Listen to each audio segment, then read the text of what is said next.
All right, happy Friday, everyone. Happy St. Patrick's Day. Happy 17th of March, 2023. Hope everyone's doing well. Hope everyone's having a great beginning of the weekend on this week of March. Today, aside from streaming the Great Ace Attorney Chronicles, which I now call the Grace Attorney Chronicles, I'll be expecting some packages later today. I'll be having a few games later. I'll talk about them once they're arriving. So, if not today, most likely I'll have them tomorrow, and I'll talk about them tomorrow as well. But yes, let's continue where we left off. We finished the first part of the murder investigation of our best friend, Kazuma. All right, let's go to part 2.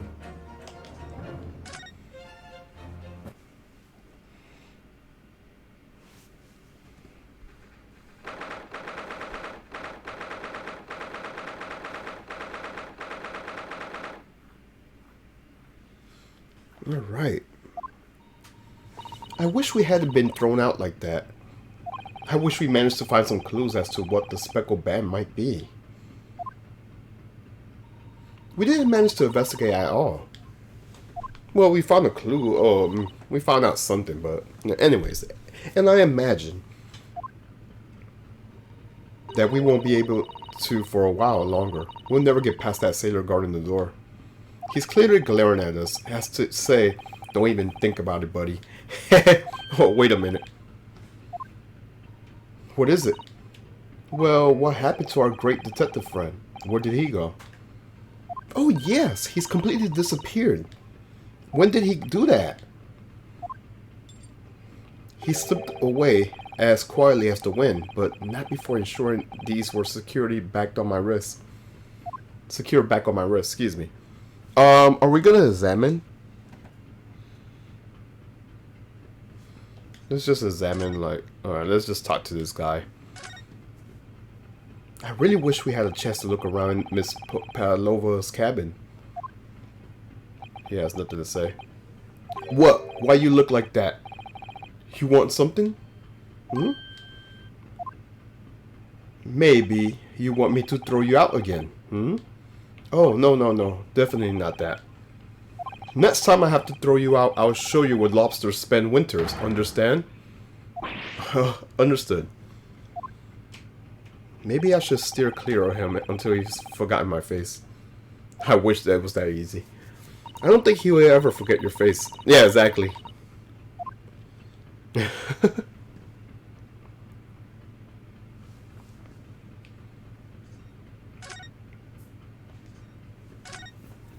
That door leads to the second class area. It's locked. I can't open it. No, well, that stands to reason. No one wants to let the murderer escape. Gosh, she gave me a very stern look when she said that. Pretty sure she doesn't mean it in a bad way, but The first cabin number 1. Yes, that's our cabin. Not our cabin, it's Cosmos. Oh, we read this. I'm gonna skip this dialogue. I read this already. I read this on the first part, so I'll skip this dialogue right here. Anyways, I wonder if Inspector Hasanaga has managed to uncover any new clues. Yeah, I do too. Yes, we should probably find him and ask. I'm gonna go drink something.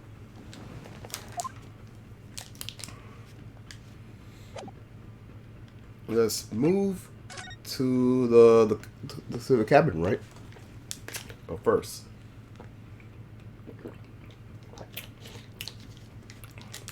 Alright, drinking some Gatorade. Let's go back to Kasuma's cabin. Let's check on Hasanaga.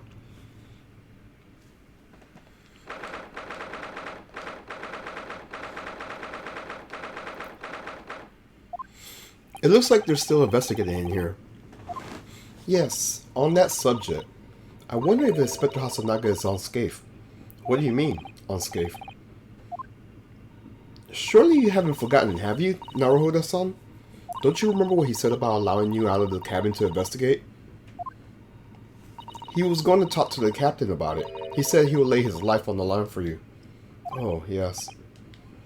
But I'm sure he was exaggerating. I don't know about that. Let's see what he has to say for himself. He might have some news. He might have some news for us. You never know. Okay.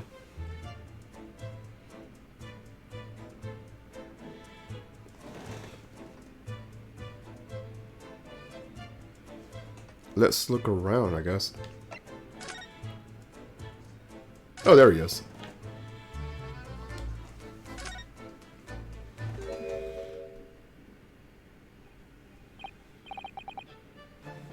Ah, you're back. Inspector, what happened to you? Your face is... Please, don't worry about it. They're just scratches. Maybe by a bear, maybe. When I told the captain I'd given you permission to investigate, he told me he'll pummel me with his fist and then toss me overboard. What?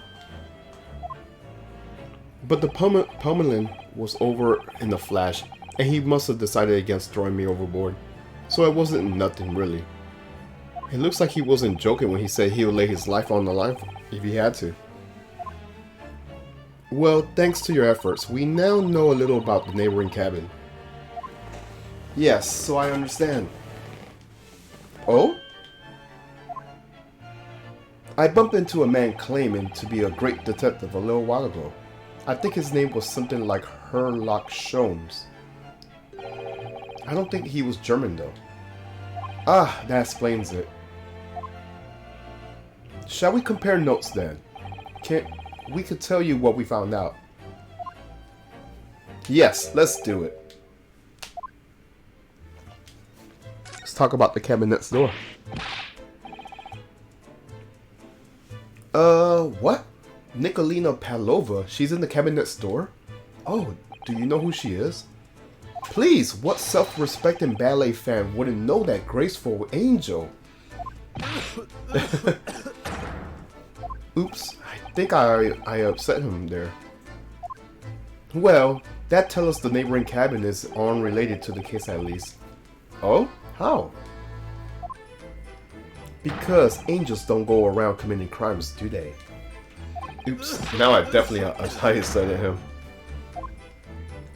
Inspector, has your investigation here proved fruitful? If I'm honest, there's very little more I could do. Our duty is to make sure the scene isn't disturbed, ready to hand over to the Hong Kong police. So I'll just keep watch here, trying not to take my eyes off the job. Oh, I see. Ah, there is one thing. I do have a small piece of new information for you. Oh? What? Yes, do tell us, Inspector, please. New information, okay. What is this new information you have, Inspector?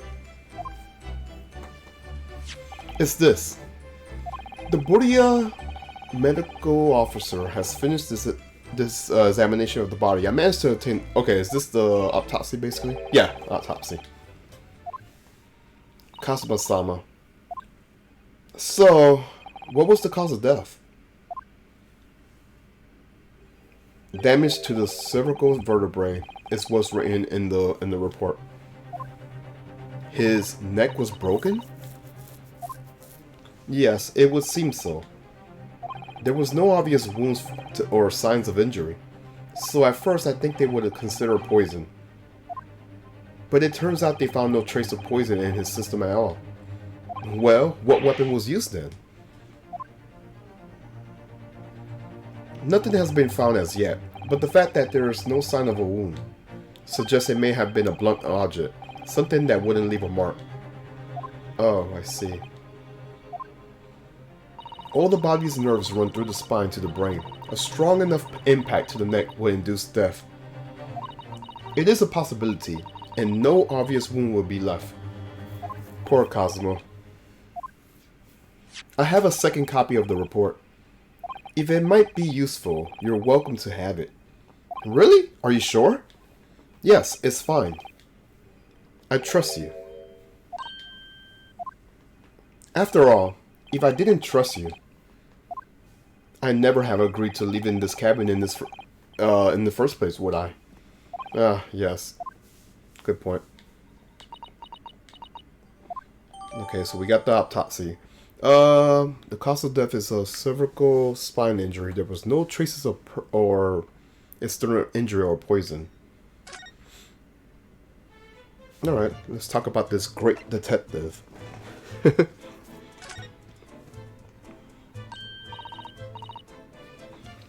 Oh, Mr. Sholmes was here, was he? Yes. He seemed to be enjoying himself a little too much as he crept about the floor investigation. But then he suddenly left. I suppose he must have become bored. Did he say anything at all?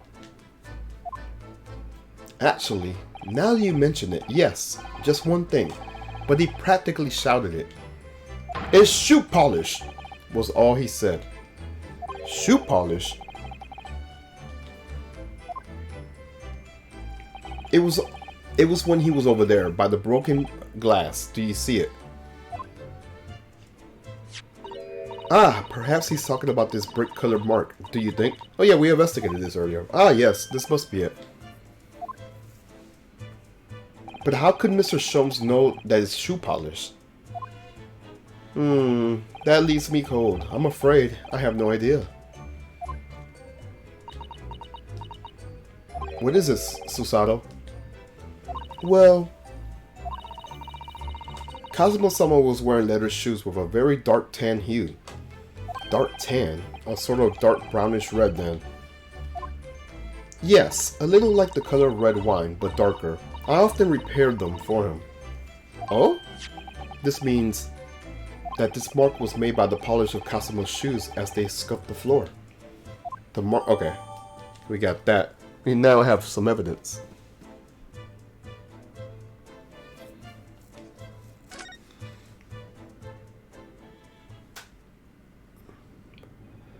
That's really all I could tell you at this stage.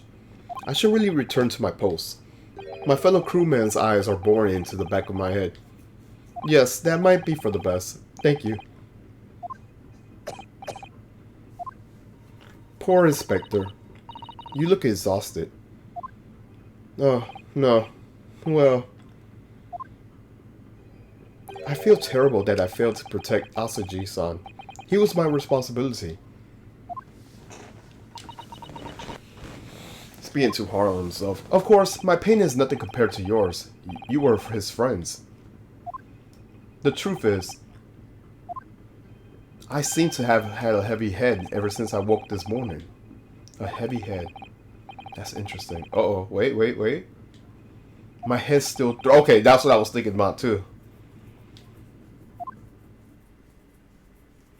Alright, are we back to... Yeah, we're back to examining and stuff like that.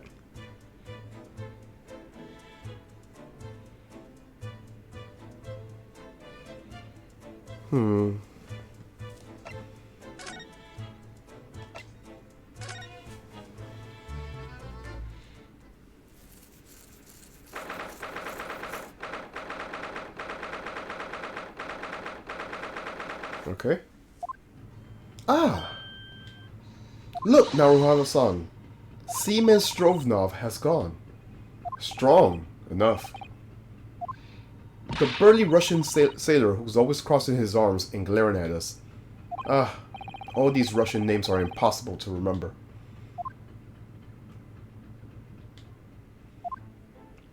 Tra-la-la-la. Did you hear that? It sounds like someone singing. Tra-la-li-li-la-li-lay. I did it the great detective way.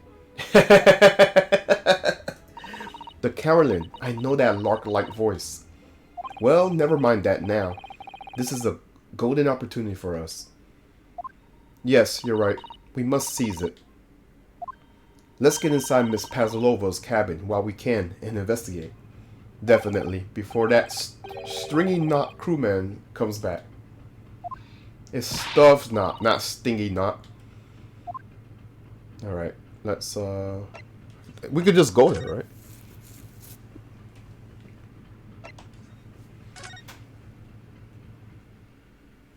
Okay.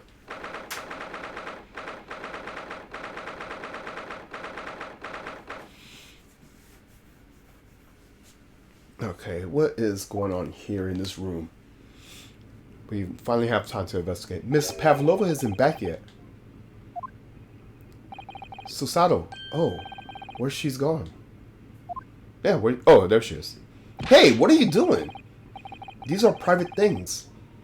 There's not a moment to waste, Naruhodo-san. We must investigate as quickly as we can.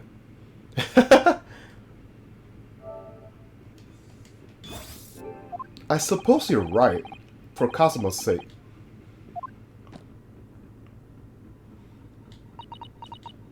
Not just for Kazuma-sama. What do you mean?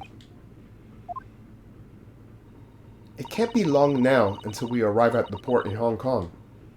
I don't want you to be in these handcuffs when we get there. Really? We must solve this case, Naruhodo-san. By ourselves if we have to. Yes, we will. Okay, let's examine stuff. Let's first fix this. This stands out so much right there.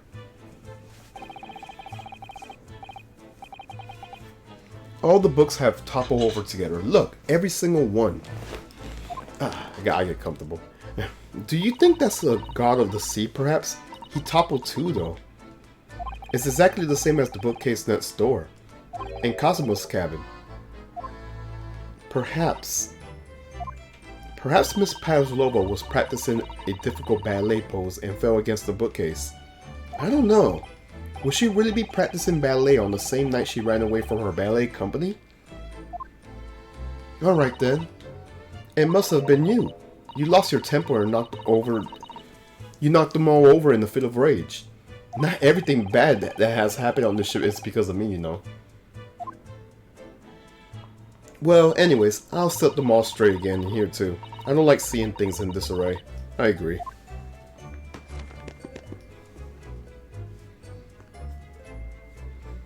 Alrighty, let's look at here.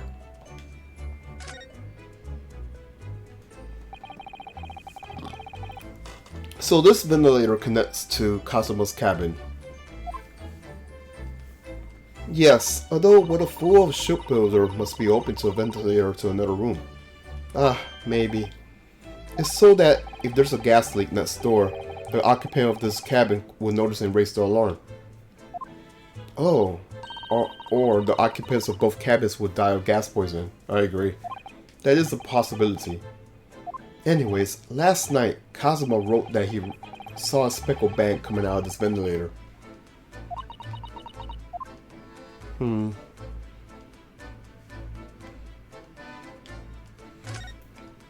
Naruhodo-san, are you there? Sorry? I'm right here, yes. Why? Oh, good. I thought you might have climbed into the wardrobe when I wasn't looking. There's no place like home. Believe me, I don't have some strange compulsion to jump inside every wardrobe I see, you know. Well, anyways, I'm not sure anyone could fit inside this one. It's full of beautiful outfits. I suppose they're all staged costumes. I was right in hoping we might find Miss Pavlova's friend hiding in there, but no such luck.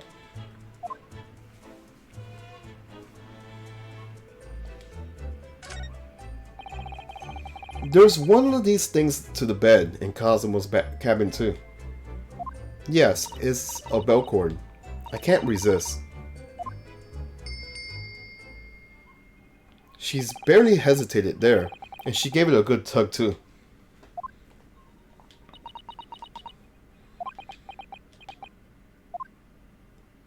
No, I didn't actually expect anyone to come.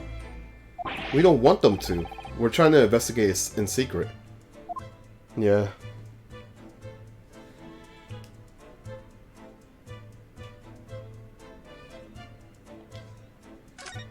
I investigated thoroughly, but I can't find anything out of place.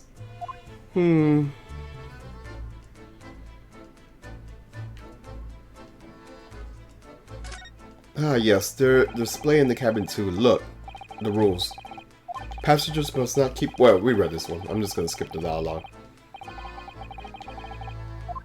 I suppose Miss Pavlova realized that she needed to come to the contents of her case a secret after she read this. Her special friend, I wonder where her friend has disappeared to now. He's probably having fun exploring the ship, I imagine.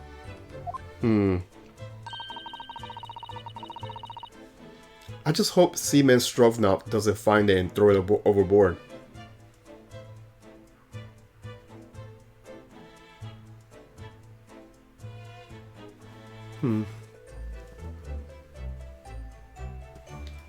Oh, yes.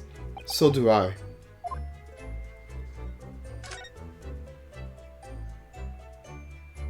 I guess check the desk. There are just a few books on the desk. Nothing else by the looks of it. Well, Miss Pavlova only ran away from the ballet last night. She's hardly occupied this cabin for any time at all. That's true. I wonder what kind of books she likes to read. Let me see. Yes, I see. It would seem that Miss Pavlova enjoys reading. Books written in Russian. Thanks. I think I probably already knew that. It's rude to ask too much of people, Naruhodo-san. Kindly remember that. Well, dang. Oh my! Miss Pavlova's case is open.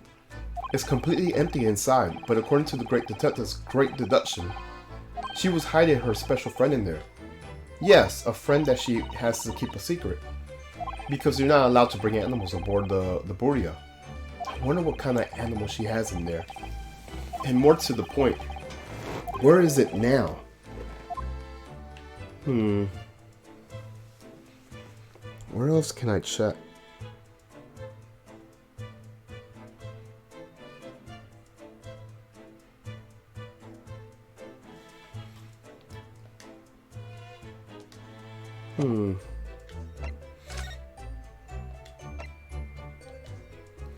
Let's go back to the passageway, because I have no clues. Oh! Pfft. It's this guy.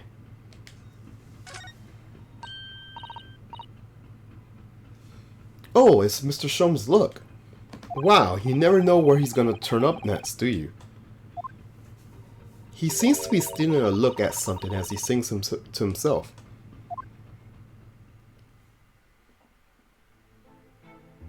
And he's still singing.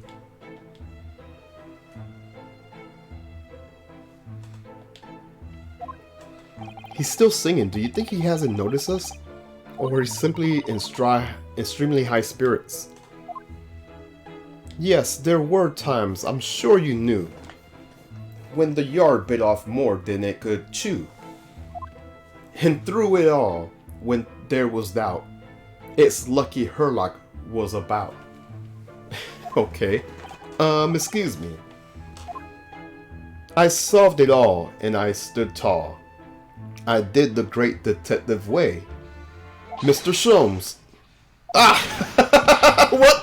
What is it? You want to fight? What the fuck? Honestly, interrupting a fellow when he's singing, and I was just about to reach the climactic finish. Sorry, I thought you were never gonna stop, so I figured now is a good time as any. I very nearly dropped to the floor with one of my famous right hooks. Alright, I get the picture. Now could you put those fists away?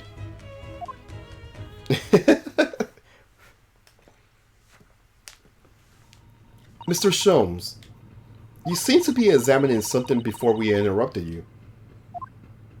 Ah, yes, that. I was immersed in the study of the ship's log, as penned by the stockily built crewman who's on guard here. Ah, yes, the ship's log.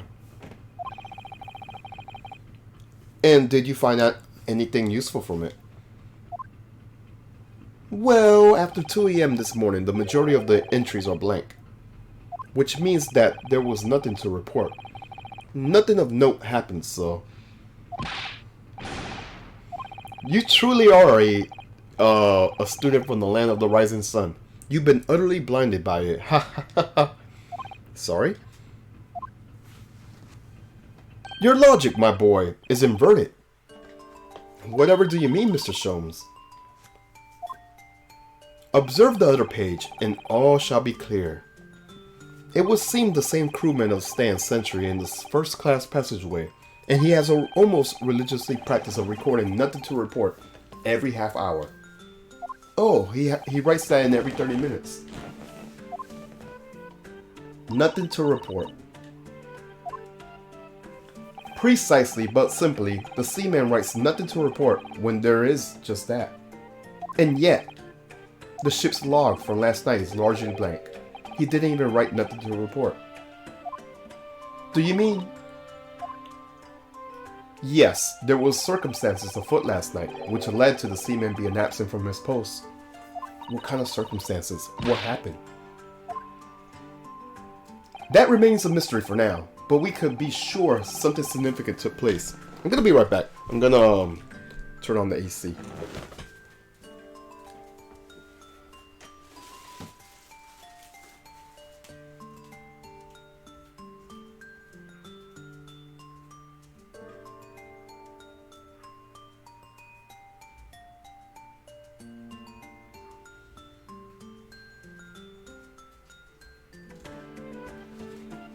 Alright, I'm back. Alright. So significant that it caused the seaman to forget his regular habits of scribing nothing to report in the log.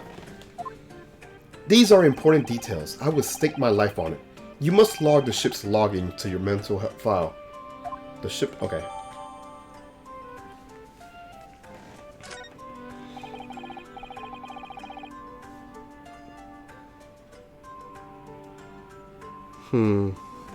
Now that the deduction was worthy of a great detective. Ah, you're starting to understand what my way is, I see. What makes Sholmes Sholmes? Brilliance. Ah ha ha ha! This guy. Oh, ouch. What is it? Are you hurt? Oh, don't worry yourself. I seem to be afflicted with a throbbing head this morning for some reason, nothing more.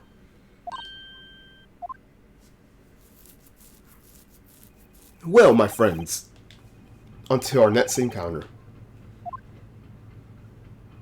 He's still singing to himself. I can hear it as he wanders off down the passageway.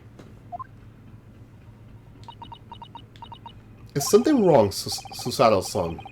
You seem lost in thought. It's just... well, I feel the same. Sorry? Ever since I woke up this morning, I had something of a headache. A sort of continuous throbbing. Oh, you too. Now where?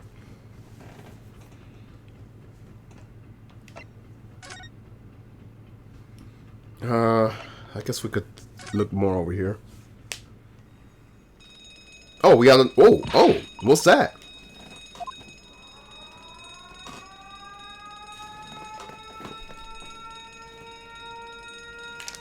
Shut down the engines immediately. Vessel slight a quarter mile forward. Oh, that's the... I was wondering what that was. Okay, so it's supposed to be like a speaker or so.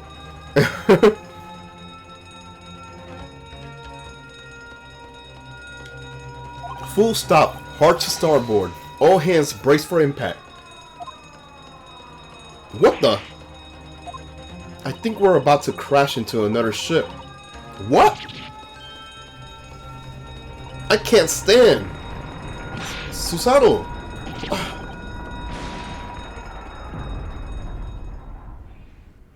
Susato, are you alright? Are you injured at all? I think I'm fine. Thank you, Naruto-san.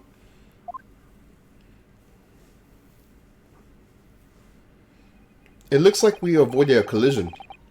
I think... yes, the ship has come to a stop. Oh my goodness. What about you, Naruto-san? Are you hurt?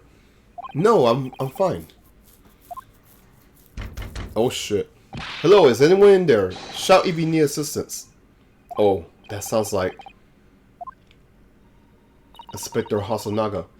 Is that you in there, Naruto-san? Unbolt the door quickly. What? The boat. Look at that. The door's bolted. Did you do that, Susato-san? No, I didn't touch it. Well, that's strange. Well, no. It could have shut while the boat was tilting. You see how the books are already like... that's not strange at all. Yeah, exactly. Look at all the books. They're just like they were before. Naruhodo-san, aren't you gonna open the door and let the inspector in? I better tidy this place up first. Do we really? I don't think we have to. Our violent emergency stop has solved one mystery at least, in a very vivid way. How so? But I knew that what was waiting on the other side of the cabin wouldn't be pleasant. I hurry around tidying up the cabin with a new sense of foreboding into my heart. Oh shoot, that was quick. This definitely makes up from the last part. Part 1, oh my gosh, was long as fuck. Yeah, let's save.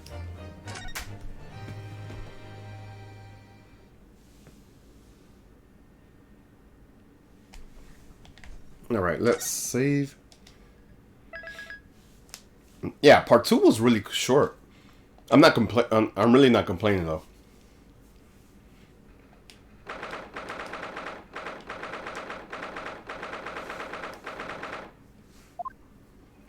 Somehow, the door to the cabin we were in ended up bolted after we made an emergency stop. Susato-san took a deep breath, then gently slid back to the boat.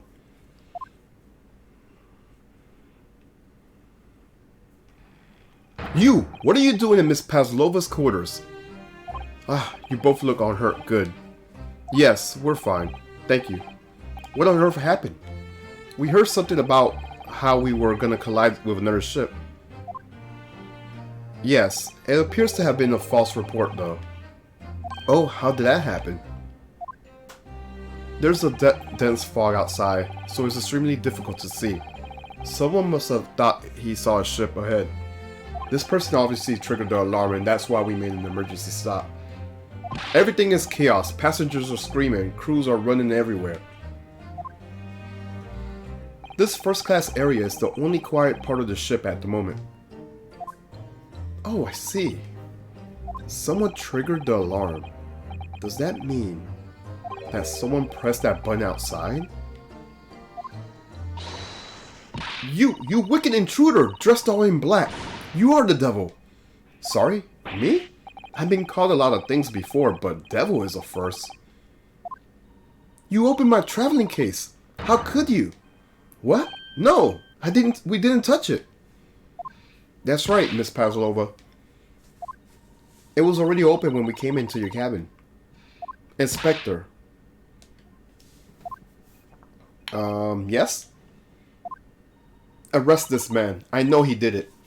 He is a criminal. It is not enough that he killed a man. Ah! And he is a stowaway as well. Eviction promises not to steal chicken. Do you believe? Yo, what's up, Nate? How are you? Happy Friday, dude. Happy St. Patty's Day. Take him away. He is a trespasser as well as everything else. Stowing away, trespassing, killing. She is right. You are a devil. It doesn't look good, does it? There is a cell below deck. Throw him in. I'm not Irish. That doesn't matter. Just go to Flanagan's or, I don't know, eat some Lucky Charms or dress in green. I don't know. Tomorrow we dock in Hong Kong. Then we give you straight to police. Wait, a cell? Please, Inspector Hasanaga. There's nothing you could do. This is a Russian vessel. I really have no jurisdiction here. After my last effort to appeal to the captain's good nature, I think I'm out of options. Like hell it does. Like me celebrating Cinco de Mayo. I don't do that. Hey, you can eat some tacos on Cinco de Mayo. This is a real crisis. I gotta find a solution. Immediately.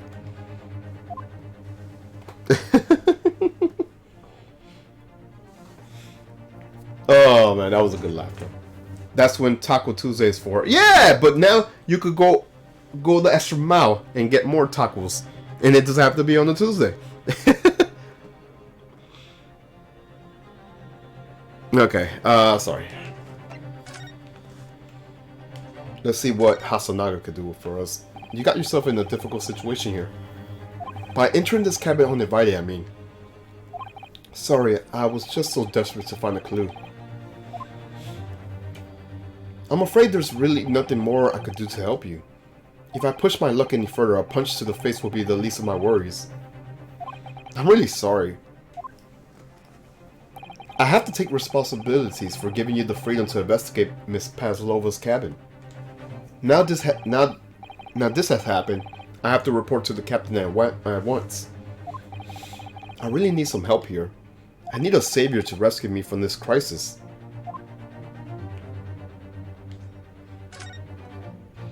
Please, just give me a little more time. I do nothing for you, except show you the way to the ship's prison cell.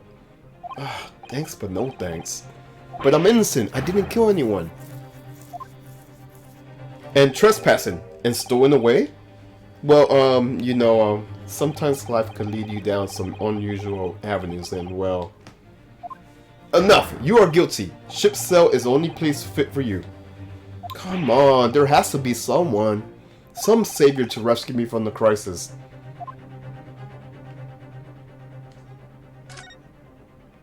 Miss Pavlova, get out! Shit. Listen, I'm sorry that we snuck in here without your permission, but get out now! Oh my gosh. We just needed to investigate in here to help understand what... Now she's speaking Russian. It's no use. She's not gonna listen. I need to find someone who will... Alright, now what?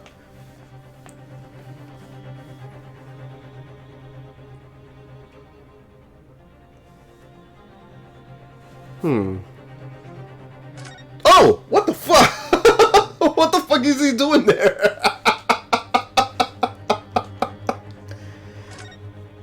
What the... What are you doing up there? Mr. Shum, what the fuck? Why is he wearing the tiara? What the fuck? Naturally, I was analyzing what a weight of 20,000 rubles will feel on one's head.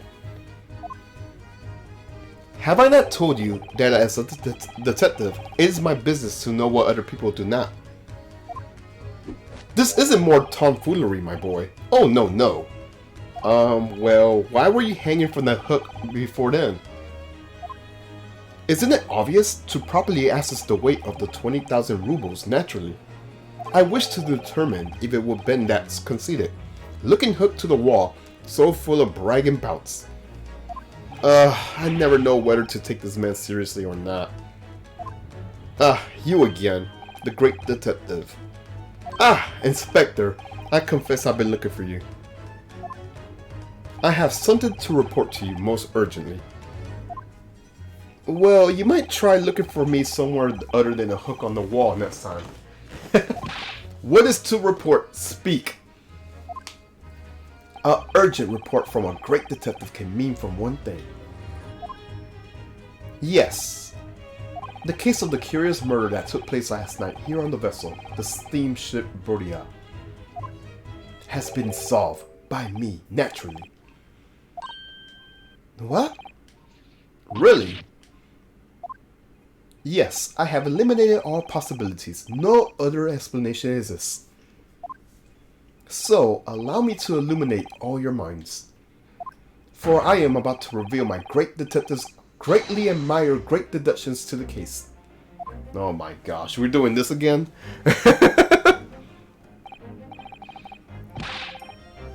Okay.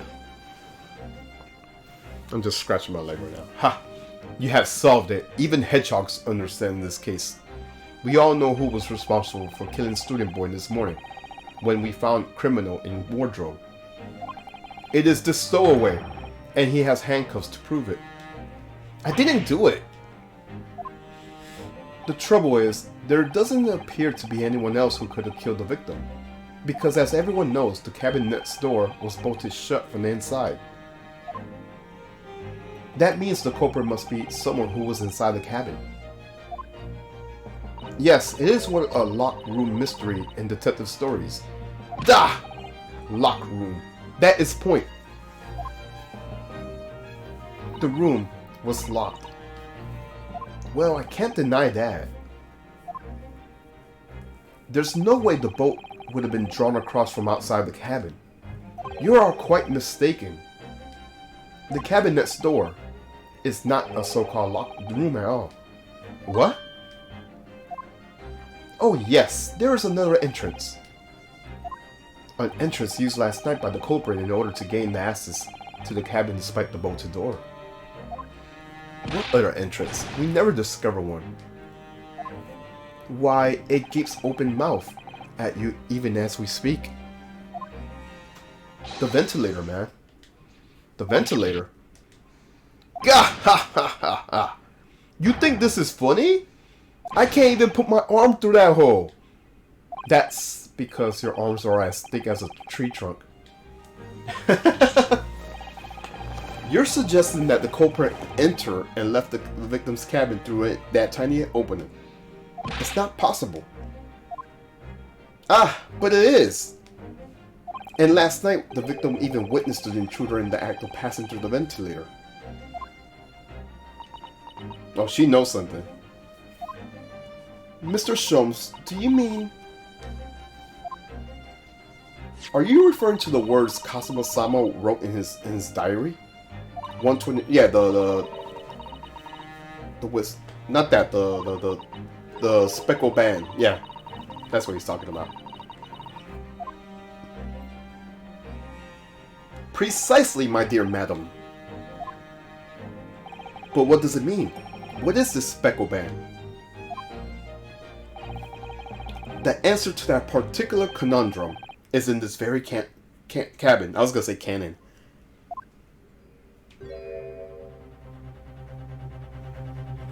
Mr. Sholmes, what are you doing? There is a distinct element of danger, but fear not, I am ready. What am I about to expose you? All to see will shock you to your cores. Behold! Oh gosh. Well, what are we doing? What the? I knew it! I knew it was a snake! I knew it! I knew it!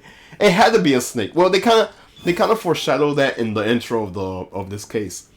That was gonna be a snake, but now it's a snake. Allow me to introduce you all to the band, the Speckle Band, a snake, and dubiality.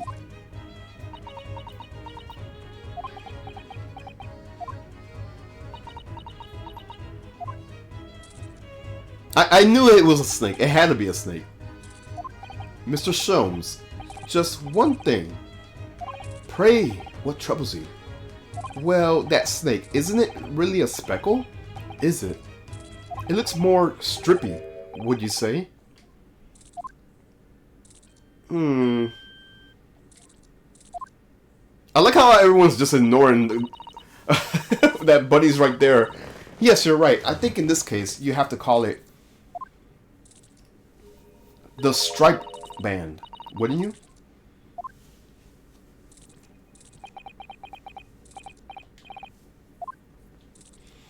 You both see and observe with distinction, however. Just not even paying attention to... I know, right? Do you think not that it's precisely the trap into which the culprit wishes you to fall? Oh my goodness, really? It's a trap? How exactly? I think perhaps it is time I explain this intricacies of my train of thought. Are you ready, Miss Pavlova? I'm sorry for the young man who died, but that is all. His death has nothing to do with me. The whole thing has nothing to do with me. There are two conclusions I have drawn from the facts. Number one, last night your friend infiltrated the victim's cabin. Ah! And number two, the same friend was responsible for the victim losing his life. No! She's turned as white as a bowl of rice again. Sholmes must be right. He hit the nail on the head. This young woman's friend killed Mr. Asagi? Oh shit! It looks like he can't speak with that snake coil around his head. I would advise as little movement as possible, Seaman. You wouldn't want the fangs of that long friend in your neck. So everyone, let us begin. Herlock Sholmes is proud to present his logic and reasoning spectacular. Oh my gosh. Here we go again.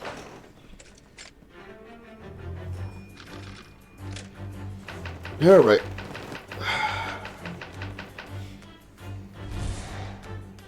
Miss Pavlova, moments ago you claimed the following. His death has nothing to do with me. His whole thing has nothing to do with me. Yet you cannot deceive yourself. Yes, when you recall those horror events, your aching heart smarts with pain. And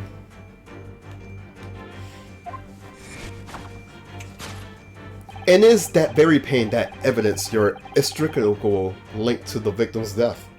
So we ask, what was the nature of this intruder that stole into the victim's cabin on that promiscuous night?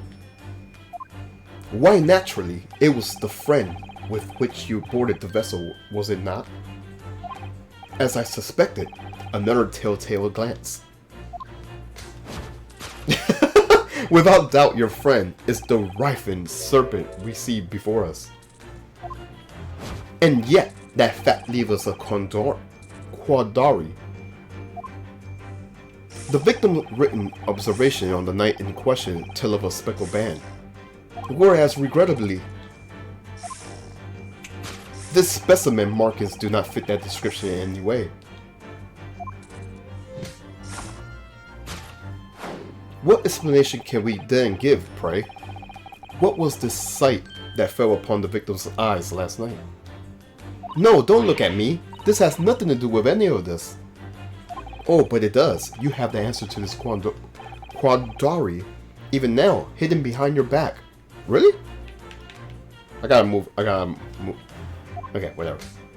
What's that? Yes, that which you are trying, but failing to conceal, can only be the snake's sloth skin. Evidently, after the subtle and horrible crime, this most deadly friend of yours shed his original skin, no? I don't know what you're talking about. Last night, through the ventilator visible in this cabin, your then speckled friend slithered next door. Using the bell cord on the other side as a bridge, the serpent silently descended into the victim's quarters. In the dim light, it appeared to the young gentleman who was about to lose his life as a speckled band. In summary, the nature of this friend of yours, which last night infiltrated the scene of the crime. It is a rare breed of snake whose marking changed each time it sloughed his skin. A snake so dreadful we can only imagine it would be found in the deepest depth of India. I wonder about that. Topic number 2. Oh, but there's more. Moving on, we come to the heart of the matter, the grim demise of the victim. How did this young man lose his life, and why? According to the data of which I have been apprised, it will appear there was no visible sign of injury.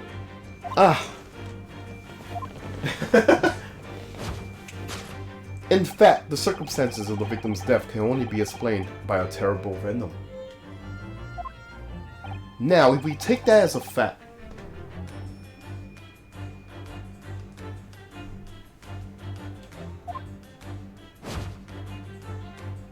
we can reasonably imagine that there remains evidence to affirm it at the scene of the crime.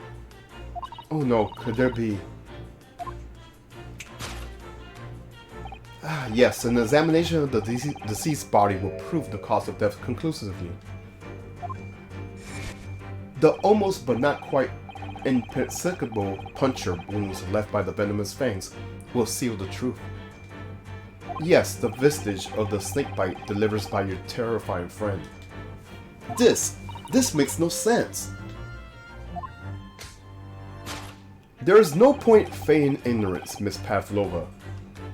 After the incident, your endeavor to hide everything, didn't you? But now your involuntary glance betrays the hiding place you chose.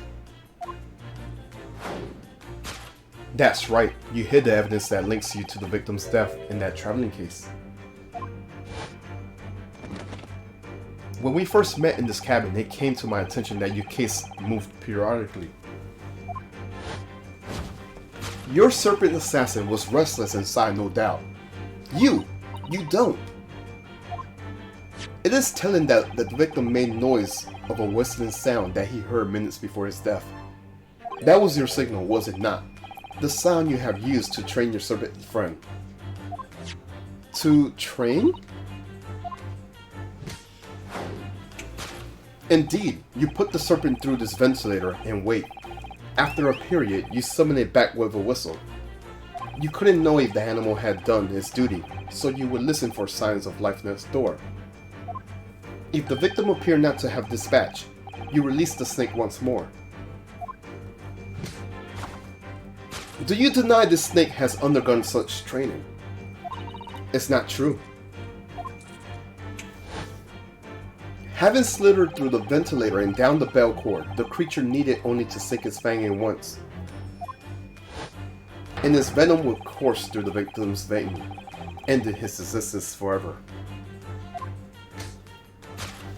That is the true nature of the speckled band that took the poor young man's life.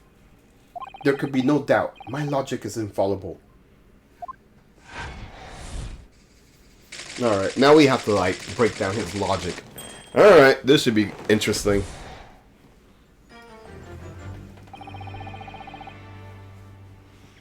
Thus concludes Herlock Sholmes' great deduction of the speckled band. We'll see about that. We'll see about that. Why is that snake still on his head? Miss Pavlova has trained her pet snake as a killing machine. There on the floor, you will observe a saucer of milk. The promise of food is the key to training any creature. Incredible! You solved the mystery! Amazing! Your great deductions really lives up to his name. I see how Herlock Sholmes has become such a household name. My dear man, it was nothing remarkable. As the Russians say, I could have done it with one left hand.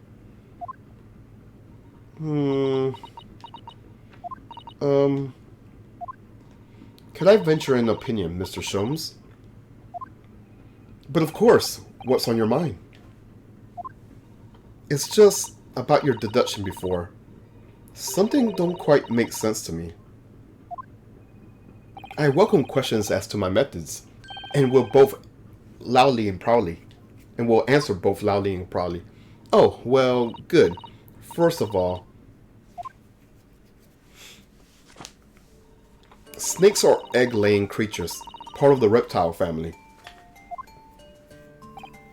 You are well informed, madam. And reptiles, don't drink milk.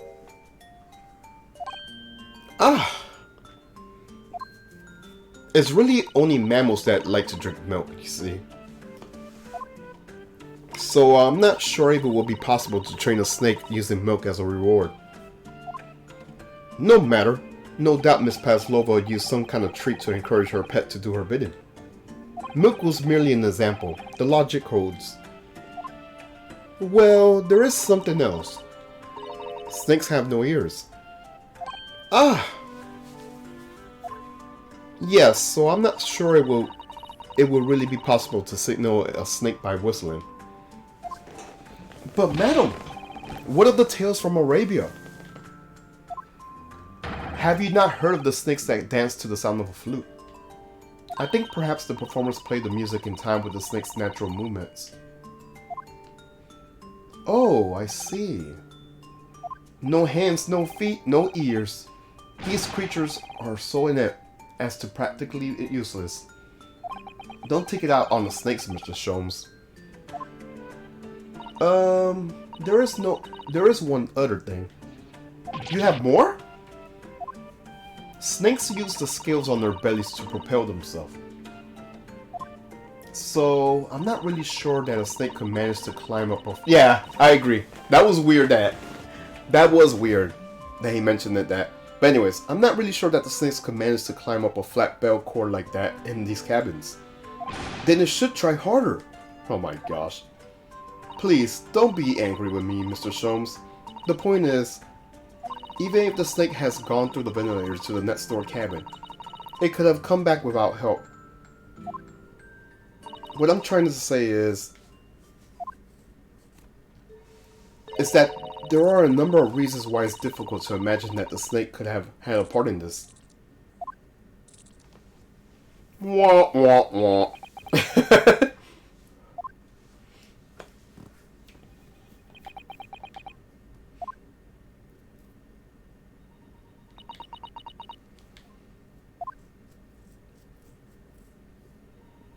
I think we need to step in and help again, Mr. Naruhodo. Oh no, you don't mean... Yes, we need to modify Mr. Sholmes' latest deductions and turn them into the great ones they ought to be. Oh boy, I had a feeling that was coming. Alright, let me get comfortable. Alright, let's give it a try. Just what I was waiting for. Mr. Naruhodo? Yes, right. So cast your eyes down to your wrists again. What? He took off the handcuffs. Yeah, he did. You done it again. Your handcuffs are gone. Where did it go? Fear not. I shall see them restored after our work is done. I really wish you'd leave them off. Now, everyone, let us begin. Herlock Sholmes is proud to present his logic and reasoning spectacular. Alright, let's fix this logic. Course correction. Hold it, Mr. Sholmes. Hold it. Let's get this right. Miss Pavlova, moments ago, you claimed the following. His death has nothing to do with me. Has nothing to do with me. This whole thing has nothing to do with me. Yet you cannot deceive yourself. Yes, when you recall those horrid... Can I move? No. Yeah. She does have a pain expression on her face. Yes, that's true. She looked as though Kazuma-sama's death is weighing heavily on her hand. But you're not sure Mr. Sholmes has read her quite correctly, is that it? Could there be some other way to interpret her expression then? Let's take a moment and really look very closely at Miss Pavlova. Alright. What else is causing her pain?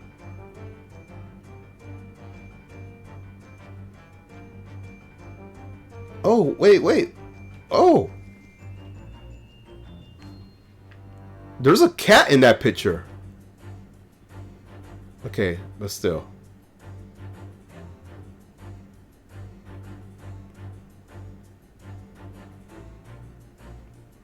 But yeah, she has a cat. Oh! Oh! Oh! Yes!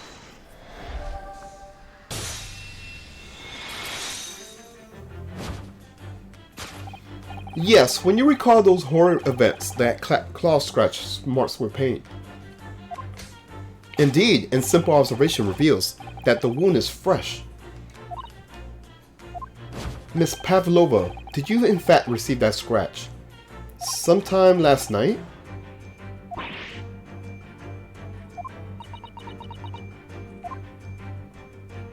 When I think about the young man who died next door, I feel so sad.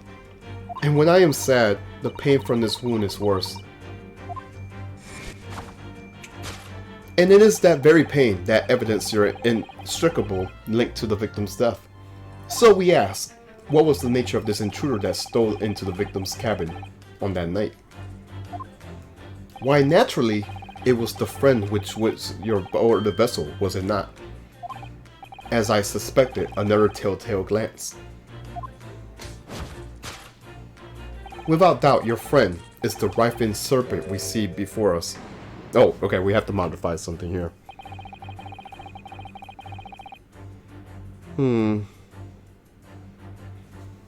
It seems like the scratch mark on the back of Miss Pavlova's hand was made by this friend of hers, doesn't it? Except, snakes don't have claws, do they? No, they don't. They don't even have hands or feet on which claws might grow. Well then, if that snake isn't her pet, what is? What's the true identity of this friend of hers? We should follow her gaze, Naruto-san. That's where we will find the answer. Well, I did notice this. Ah, look at that photograph in this frame. Hey, look, it's Kenji! This must be something Miss Pavlova brought with her when she ran away. She is exceptionally beautiful, isn't she? Yeah, that's true, but personally, it's the little black creature she's holding that caught my eye. Maybe we better take a closer look at this. Alright, the little kitten. Yes!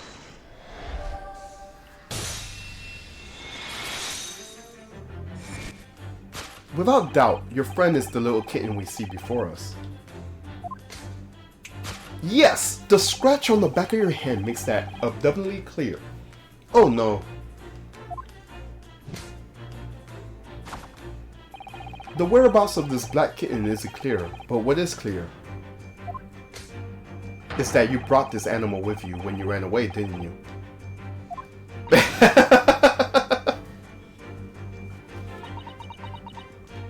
Darka is my best friend. Okay, so we got a name. I couldn't leave her behind. Darka would appear to be a Russian blue. And yet, that fact leaves us in a corridor. The victim written observation on the night in question tell of a speckled band. Maybe it's a necklace? A collar, maybe? Whereas, regrettably,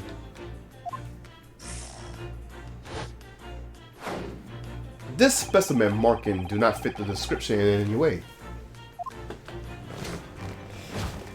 Alright. What explanation can we give then, pray?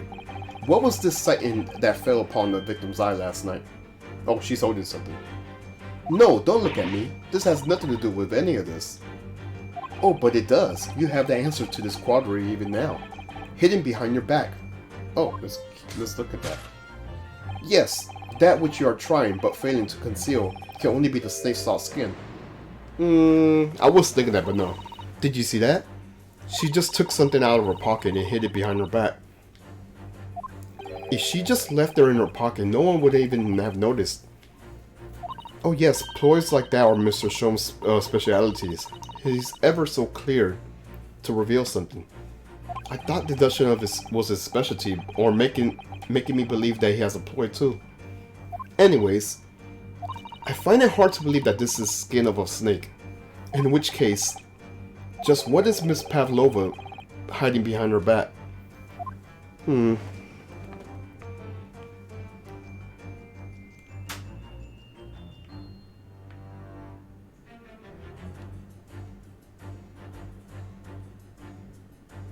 No, it's not. It's not.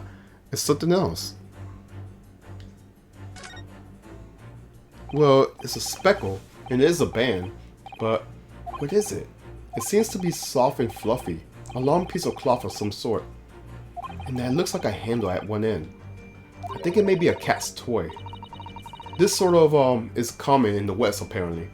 How is that a toy for cats? Cats like to chase the band around the paw at it. Kittens in particular love that sort of play. You only need a wave in front of them, and they pounce to catch it. Ha! That sounds positively adorable. So it's a cat's toy. Yes!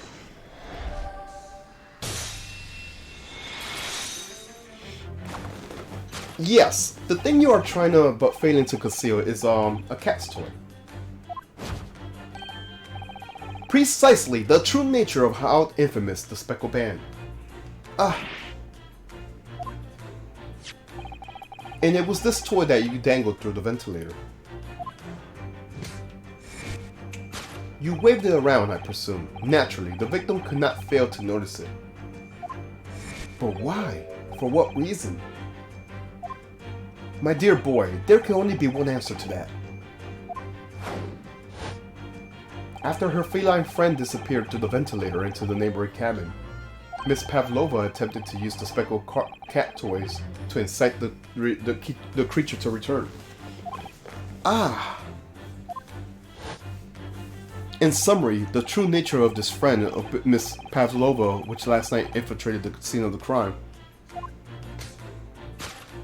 is a Blythsov Russian blue breed of a cat named Darka.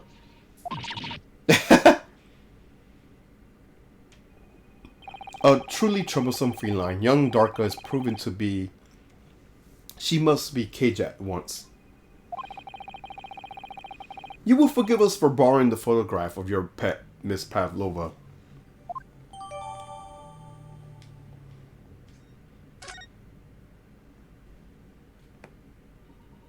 It was after I gave her food last night.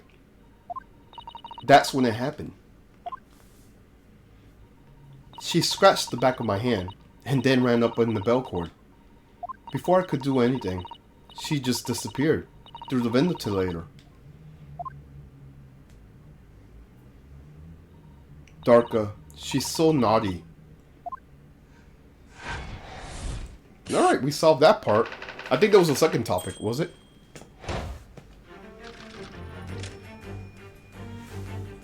Okay. Moving on, we come to the heart of the matter, the grim demise of the victim. How did this young man lose his life, and why?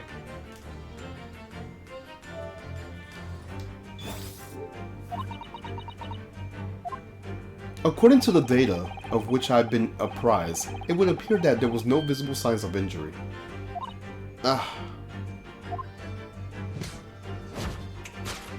In fact, the circumstances of the victim's death could only be explained by a terrible venom. Oh? What Mr. Sholmes says is true. There were no signs of a wound anywhere on the Cosimo's body. That's right. But Mr. Sholmes seems to be unaware of one very important detail. Cosimo wasn't poisoned. Yes, it would seem so. Let's give him the information he's missing now. We have the autopsy, right? Yeah, we should have the autopsy here. Yes!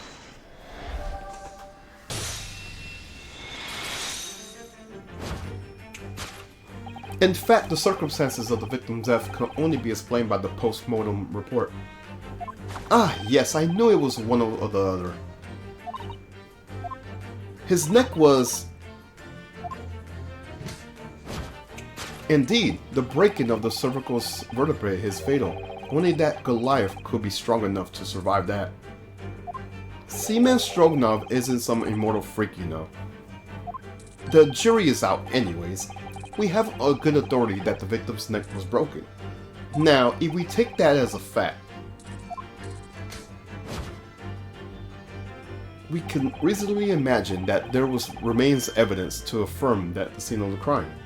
Oh no, could it be? Yes, an examination of the deceased body will prove the cause of death conclusively. Cosimo died because his neck was broken. In other words, he was probably struck by something or someone. Yes, that's a distant possibility. As of yet, no weapon has been found though. Presumably, Darka didn't silently creep up behind Cosimo and deal him a final blow. I suppose it's possible that he had a fall and hit the ground awkwardly. It could have been a terrible act of misfortune that he broke his neck complete by accident. Oh yes, a bad fall could explain it. It's rather hard to believe Cosimo though. He wasn't a clumsy man. Well, we need to fix this deduction somehow. Is there something from the scene that could explain what happened? Oh yeah, we have this.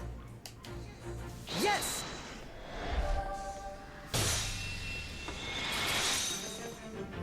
Yes, an examination of the mark on the floor will prove that the cause of death conclusively.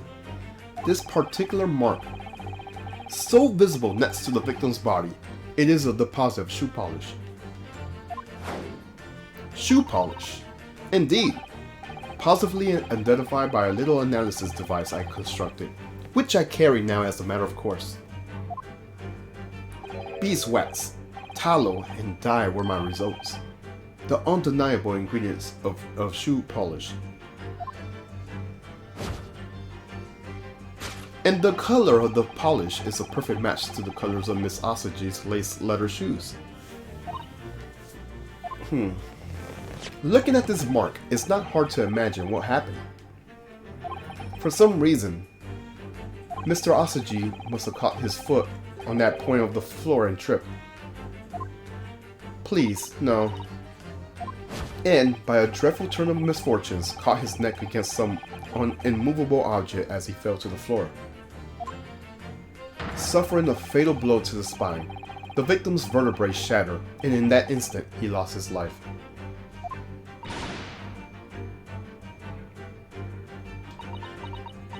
I don't know anything about this. Is that really true, Miss Pavlova? What about the evidence left on the scene where Mr. Asaji lost his life? Yes, the facts are clear as day to me. You did all you could do to conceal the incriminating evidence. But now your involuntary glance betrays the hiding place you chose. That's right, you hid the evidence that links you to the victim's death in that traveling case. I don't understand. I don't believe it. Kazuma-sama merely tripped over and now he's no more? It can't be true, I refuse to accept it. I know it's hard to believe, but the marks on the floor does seem to suggest what happened. But if this is the part of Mr. Shon's deduction is right, Miss Pavlova is trying to hide some evidence that would prove it. Here in this cabin, somewhere in the direction that she just cast her eye. Where, I wonder? Let's have a good look around. The answer must be here somewhere.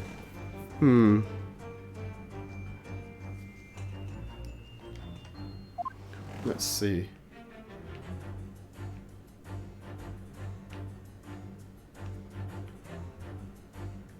I don't know. What's this? This is a wastebasket basket. Perhaps the first class cabins have them. But Miss Pavlova only stayed occupied in this cabin late last night. There's so much rubbish in there though. Oh! Oh, what's that? It's a broken piece of glass, isn't it? Yes, it is. And I feel like I've seen somewhere. Yeah, we definitely have. It looks familiar. Perhaps it's more than you mind simply playing tricks on you. No, I know what that is. Yeah, I definitely know what that is.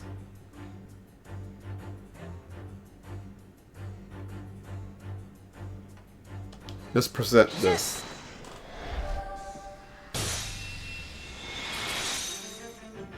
That's right, you hid the evidence that links you to the victim's death in that waste paper basket.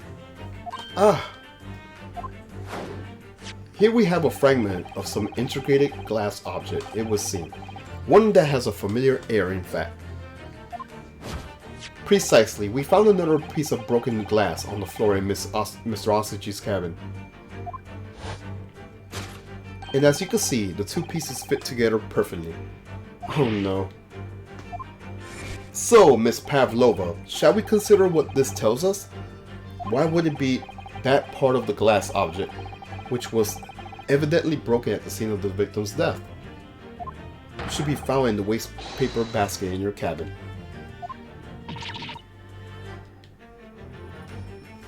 You're well acquainted with this glass bell, are you not? I don't know, and that Russian accent of yours will save you this time. Excuse me. I had a burp. And that hush Russian accent of yours won't save you this time, dear girl. Why? Because we have conclusive evidence linking you to the bell in question. What? Take it away, Mr. Naruhodo. Yes. The evidence linking to Miss Pavlova in the little glass bell, that would be...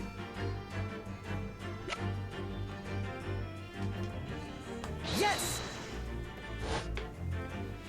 If you look at this photograph, you could clearly see, hanging from Darka's collar,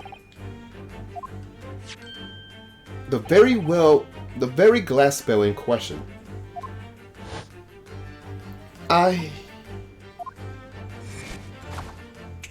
The truth has caught up with you, Miss Pavlova. The young man who lost his life last night did after a truly fall.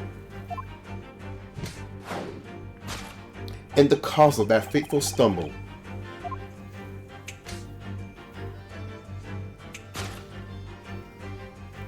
Your absent feline friend Darka.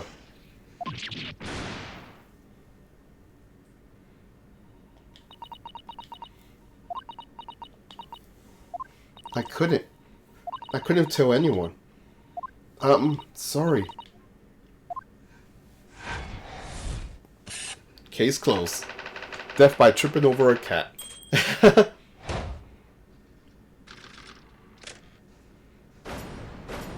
Elementary! That's pretty fun.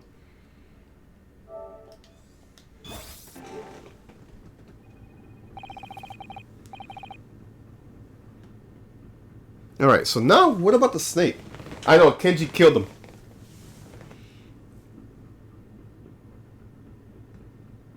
Hey Llama, what's up, dude? Have I heard about... Yes, I already know about it. Why don't you tell us now, Miss Pavlova? Tell us exactly what happened last night. Yeah, Kenji killed our favorite character. It was a little after 1 in the morning. It was so late, but I hadn't had time to feed Darka, so I gave her some food. And then, all of a sudden, she scratched me and jumped out of my hands. People do say that cats become very anxious and nervous in new environments. Oh, we know this because Kenji is like that all the time. She was so fast, she disappeared through the ventilator before I could stop her. I bit my tongue right there. And that is how you acquired the rather nasty wound on the back of your hand, I take it. Yes. And I had read the rules on the wall. I knew that I was not allowed Darka with me. Yes, modern science suggests that animals can carry infectious disease. It's a precaution, really. So I listened and listened, trying to hear if there was some noise in the next cabin. Okay. I still want to know what's up with this snake, though. It was very quiet, I was sure. If someone was there, he must be sleeping. So at that point, you thought it's safe to try to lure the kitten back in. Oh, one sec. Got a big old Norton ad on my Streamlab. Let me close that out right quick. Alright, sorry about that. By dangling at the end of this toy with the ventilator and into the adjoining cabin, Darka always loved this toy, but it didn't work. Nothing worked. I tried using her favorite toy. I tried whistling to her softly, but nothing. She didn't return. So the faint whistling sound Cosmo wrote about in his diary was Miss Pavlova's trying to retrieve her pet. Cats have a propensity to remain hidden in the shadows when frightened. Yes, so there was nothing else I could do. I just had to wait until she calmed down. But then... Oh my!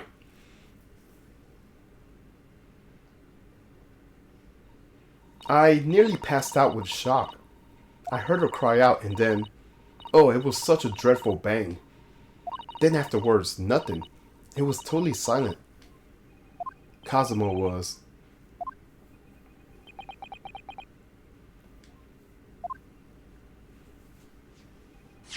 From the appearance of the brown mark on the door, on the floor, excuse me.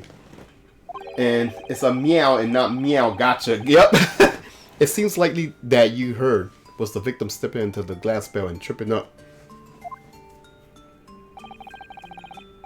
This is a large vessel, but even she could pitch and roll violently without warning.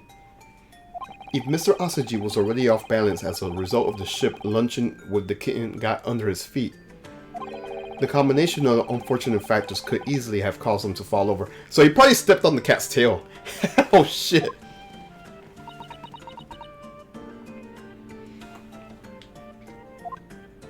But what became of kittens? What became of the kitten afterwards?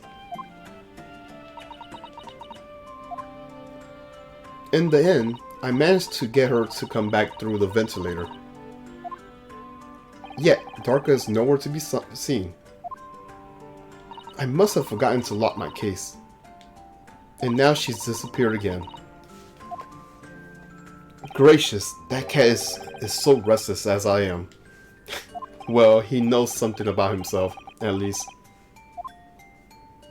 When I woke this morning, I heard that a young man in the cabin next to mine had died. But I couldn't bring myself to tell anyone what happened. I was too scared. Scared that they would send me back. Oh, hold on a minute. What about the snake? Yeah, that's what I want to know. Yeah, you're right. Where is it?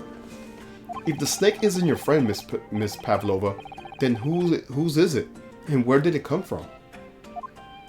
What on earth is such a dangerous creature doing on board on this ship? Right? He's just petting it. What the fuck? Oh, I didn't say.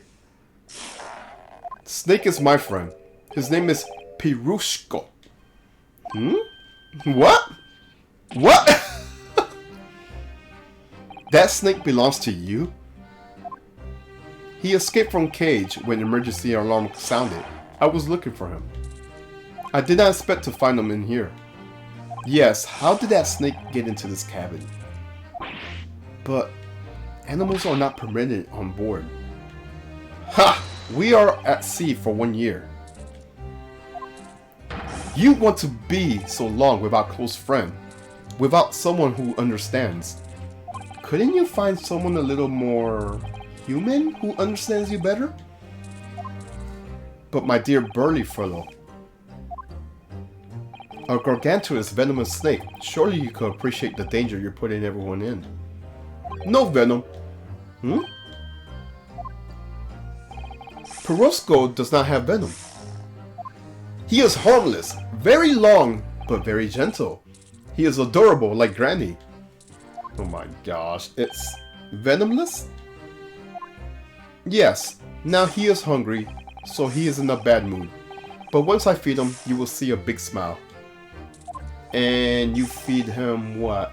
Milk, I suppose? Ha! Like they say, they milk chickens? Ridiculous. Snakes that drink milk are only in stupid stories. Pirosco eats mouses. Big fat round mouses. It's mice, not mouses. Ah, so is that what the mouse trap in the passageway is out there for? Of course! How else can I catch my friend's favorite food? I got a clip there. Nothing says top of the food chain like the look in their eyes right now. He has nothing to say. It refuses to drink milk. It can't hear a whistle. It can't climb up a bell cord. It's not even venomous. How the deuce did something so inept land a starring role? It's not my fault. I don't make up the stories. My Pirosco has nothing to do with this incident.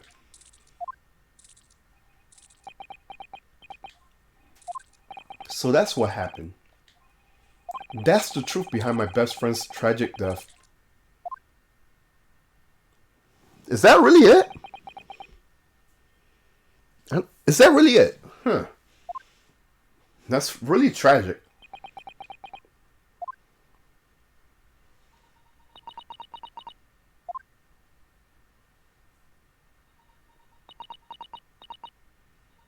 Miss Pavlova,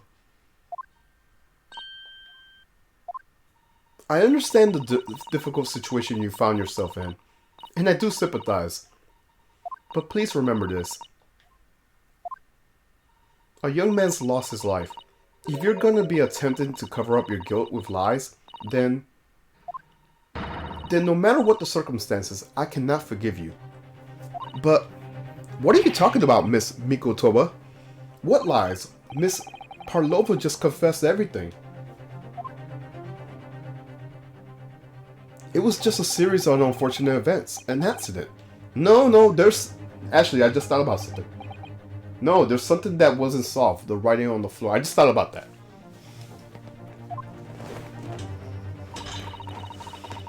I'm no great detective like Mr. Sholmes. I don't have a gift of knowing the truth. But even I could see that was not the truth. Don't you agree, Mr. Naruhodo?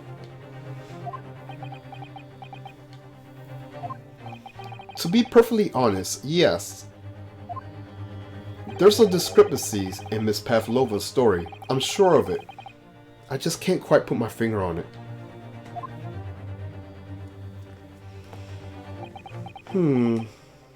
I confess, I was intending to let Scotland Yard deal with any outstanding issues on this matter. Oh? I am only present here for a specific reason. The truth is, you, Mr. Naruhodo, are simply a distraction. A distraction. I do hope you're not been finding your shackles too Oh my gosh, he put it back. Oh my gosh, come on, Herlock. Not again. When did he do that? Especially as they are on your wrist as a result of my intervention. I was rather hoping I could resolve matters before we could make our next port call. You were Mr. Sholmes. Yes, but I overlooked one important detail. The deceased young man was a very close companion of yours. Was he not? Yes. Yes, he was. Kazuma was my closest friend. I owed him my freedom even.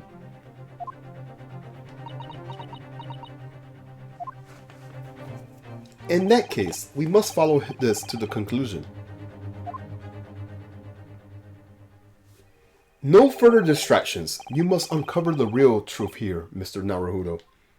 Yes, whatever that may be. The key to this is the discrepancies in Miss Pavlova's story, I'm sure. If I could chase that down, maybe the truth will become clear. Okay. The truth about how you really died. About how the scene in your cabin really came to be. Alright, I see what I could do. Excellent. Excellent! Thank you, Mr. Naruhodo. Well, he is our best friend. So then, shall we begin? Yes. Actually, I like that animation of him with the headband. That was pretty cool. Sorry about that. I have a habit of doing that. What should we ponder first? By the way, the music is really getting good. It's the victim who lost his life in the cabin that was bolted shut from the inside. Was this truly an unfortunate accident? That's what I'm saying. Why is he writing in Russian when he doesn't... Well, we assume that he doesn't know Russian.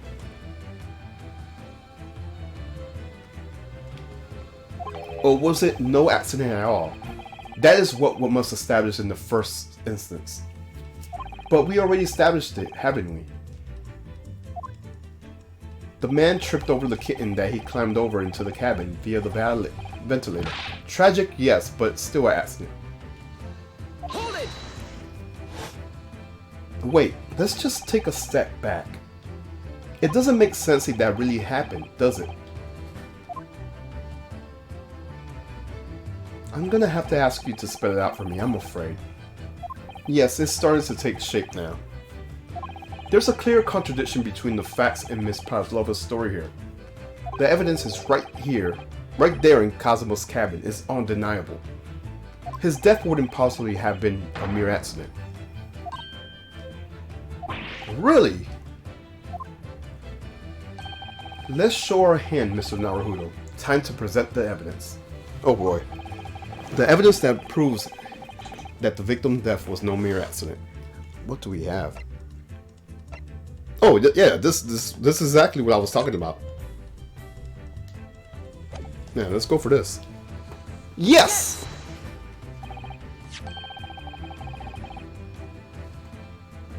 Okay. The truth is clearly recorded on this print. There's no way that Mr. Asaji could have left this message on the floor.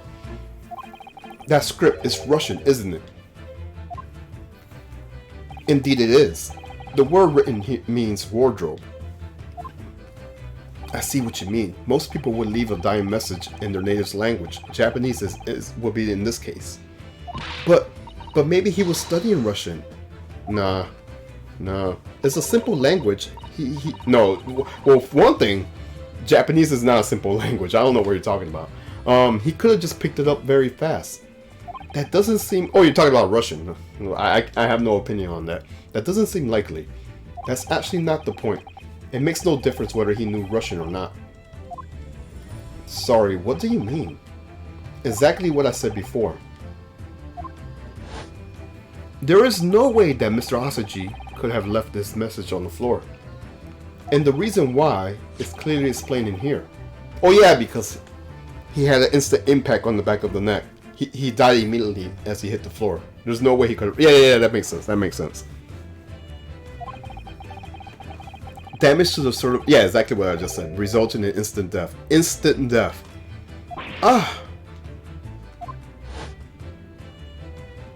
Which means, after the victim fell to the floor, he couldn't possibly have written anything. Because he was already dead. That's not the only reason either. There's something else we found in Mr. Asaji's cabin. A remnant of something that couldn't possibly have been there. If what Mr. Pavlova told us was true. What? So Susato has noticed it too then. Putting this message on the floor aside, there's something else that could give this truth away. Oh, wait, first off, how did he write that? That's the first thing, right? And also, I'm guessing that it has to do with the shoe polish, right? Okay, anyways, let's continue. Another piece of evidence that proves that there was no accident. In other words... Yeah, it has to be this. Yes! Thus, this piece of broken glass next to the mark on the floor. But that's the glass bell the kitten had around his neck. We already know all about that. It was broken in half with the victims tripped over a cat and fell. So we already had a satisfactory explanation. Where's the flaw in that logic? Unfortunately, there is a very big flaw. A fatal flaw. What? If that's really what happened, then how did one of the bells end up back in this cabin?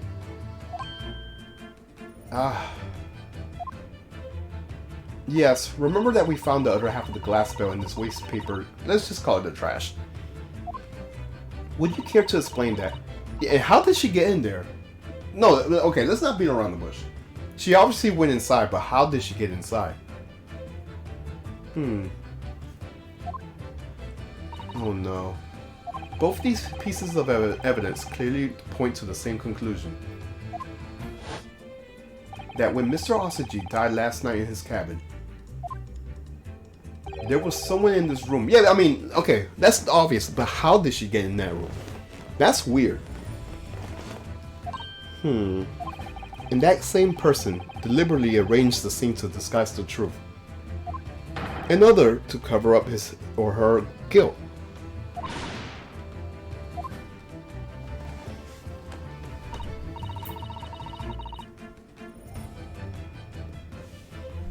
There was something else present in Mr. Asaji's... Oh wait, what? You're wasting time. Someone else was there. Duh! Of course, we know this. What are you talking about? Bulkhead was bolted shut from inside. There was no way in or out. Yeah, exactly. That's what I'm talking about. Oh yes.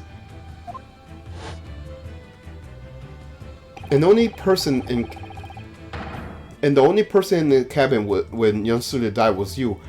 Unless, hold on. I just thought about something. I noticed when the boat rocked. Well, the problem with that is that everyone would have been asleep. I mean, would have been awake if the boat rocked. the wrong way. But I noticed something with the first class. Maybe the door slided when it tilted like I did earlier. That's a stretch. We'll see. Anyways, let's continue. Yes! It's true. I was in the cabin when it happened. You were shut inside the cabin wardrobe, to be precise about the details. But I don't know Russian. There's no way I could have left that message. Not would have. There's no way you could have left that message, to be precise about the details. Would you mind? Forgive me, my dear fellow. As I was saying, the person in question wrote the word wardrobe in Russian on the floor in an attempt to incriminate me for the crime, even though I've been asleep the entire time. And then, the same person picked up the broken glass bell that had fallen to the floor, for fear of becoming evidence that will show how Mr. Asaji really died. But why would this person have taken all the pieces of the bell anyways? Leaving half behind was always gonna raise questions. Yes, well, it was past 1 o'clock in the early hours in the morning. The cabin would have been quite dark. Ah, okay. The single small lamp suspended from the ceiling would have barely... Okay, that makes sense, okay. Little wonder then that the culprit failed to notice a fragment of the tiny... Okay, that makes sense. You all suspect me, don't you? Hmm? Seaman Stroganov? Where's her snake? Nina is woman of sea. She is daughter of a strong sailor. 2 years ago, they noticed her dancing skill and she went away to join ballet company. But before, she was dancer on the ship, a member of ship's band. You do not accuse ship's angel of being criminal. So that's it. You say that when young student died, Nino was there in his cabin. But that is not possible. I give my tooth. That would be fine. You don't have to give us your tooth.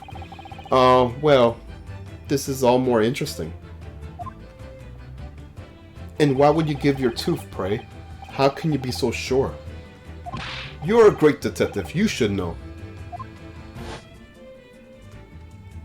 Look truth in eyes. Cabin bulkhead was bolted shut from inside. Nobody could go into the cabin. Not Nina. Not anyone. Or you want to tell me that killer could walk through locked doors? Nyeh, it's impossible. He's right. But wait, I read about this in detective stories. People often tied threads around door latches so they could open and close them from outside. Tread? Are you stupid? These bulkheads are not born doors. Certainly not. These are not watertight doors, as one would expect them from any modern steamship. Constructed of heavy steel with not a gap in sight, no thread or needle or magnets could have been used. No, of course not. I thought so too. But Mr. Naruhodo suggested it earlier, so...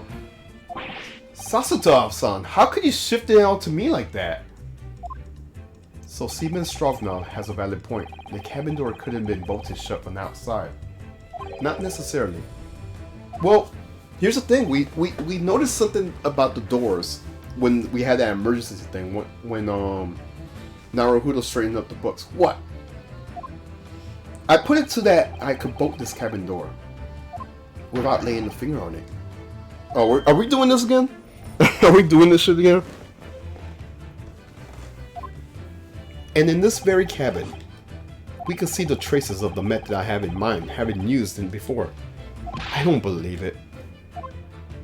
Well, Mr. Naruhodo, I believe you know what I mean, don't you? Are we going to take off the handcuffs? A way to shut the bolt on the cabin door from the outside. One way does spring in mind, yes. Do you really know what Mr. Shon means, Mr. Naruhodo? Yes, and so should you. Because we seen it happen. And did we have? So, would you care to do the honors, Mr. Naruhodo? Point out the telling signs of the method that we used to slide the cabin doors. bolted from the outside. I'll say it's this.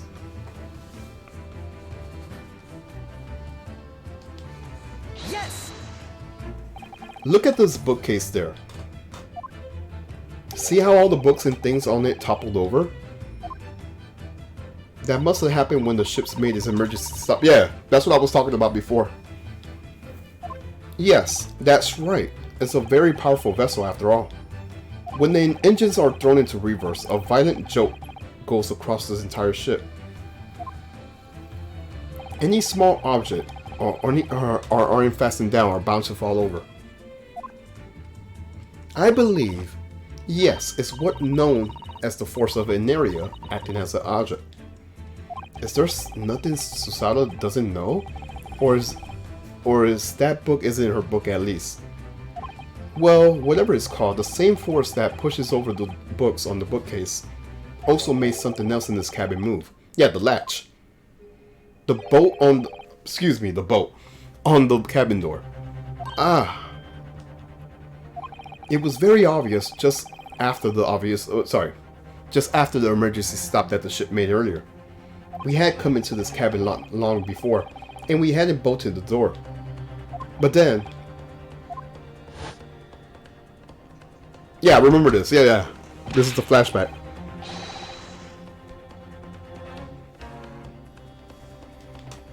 I'm just gonna skip the flashback.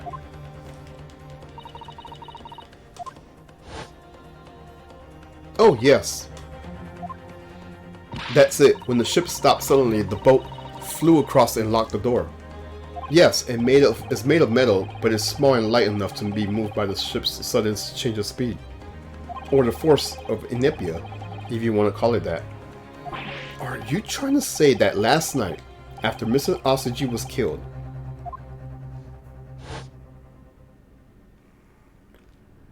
yeah, that's what I was talking about earlier. It just swung open. Yeah.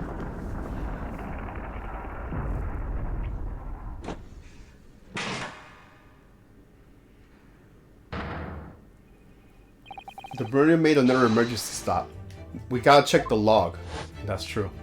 When I woke up this morning and looked around the cabin, I thought it looked a little odd. Is that... You know what? That's probably why everyone's head was dropping this then. That's probably what it is. Okay. That's pretty smart. That's smart.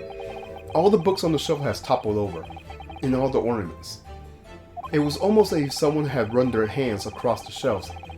And deliberately knocked everything out. Oh yes, I remember that. And I stood them all up again, didn't I? And when we came into this cabin, we were surprised to see the same thing in here. All the books and everything had toppled over, just like Mr. Asaji's cabin. Oh my. Do you have anything to say about this, Miss Pavlova? Are you out of your mind? You say Burya made emergency stop? It does seem a little far-fetched. How could that possibly have happened? Unless you're saying that the culprit is actually someone from the engine room. Oh, it is simple enough.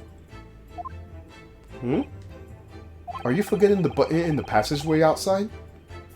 Used to trigger the emergency alarm? Oh yes, of course. There was a notice, wasn't there, telling you only to press the button in times of emergency. On dark nights when the fog is dense, the captain cannot afford to rely on the... Oh yeah, we read this. Hence the placements of numbers of buttons around the vessel to allow... Yeah. I remember this. The sort of button one is almost compelled to press to satisfy one's curiosity. Wait, it was you! When the button is pressed, two things happen in the interest of safety. The emergency alarm bell rings and the vessel comes to a complete stop. As indeed it did a little earlier today.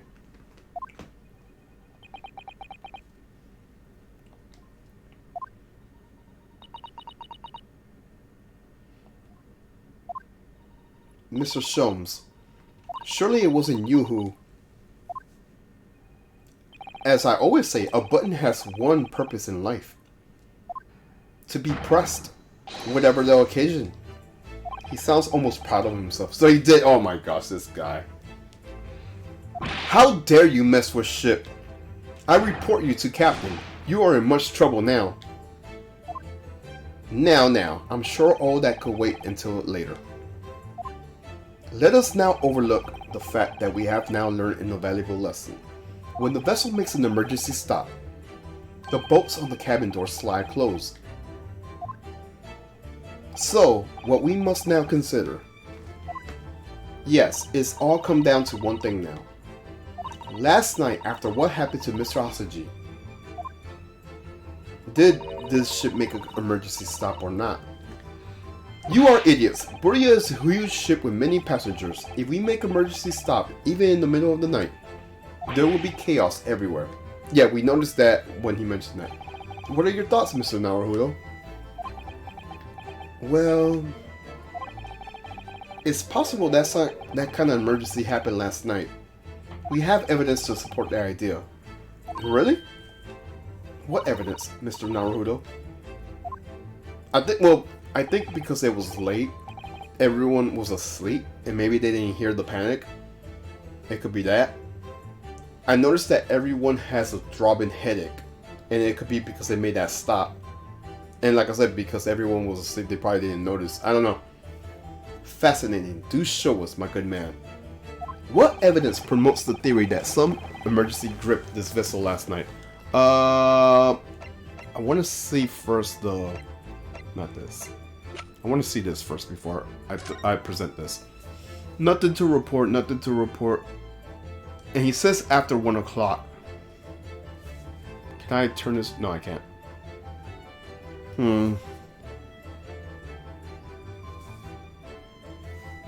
I think it might be this.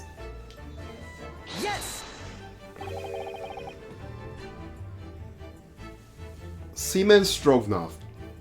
It's your duty to patrol the first class area of the ship, isn't that right? That is correct. Why? And the ship's log here.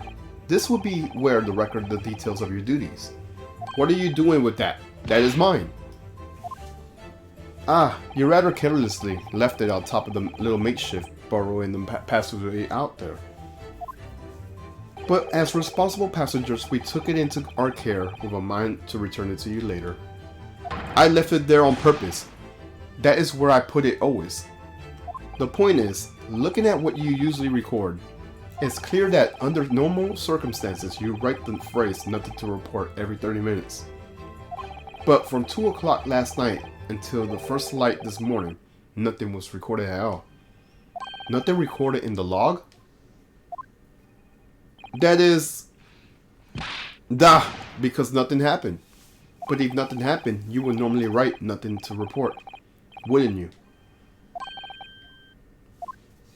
Indeed so, which tells us that shortly after 2 a.m., something happened. Here aboard the SS Buria. Something sophistically significant to make you forget to fill in the ship's login, in fact. Are you suggesting that the ship really did make an emergency stop in the middle of the... That's what we're getting at. Stop talking rubbish.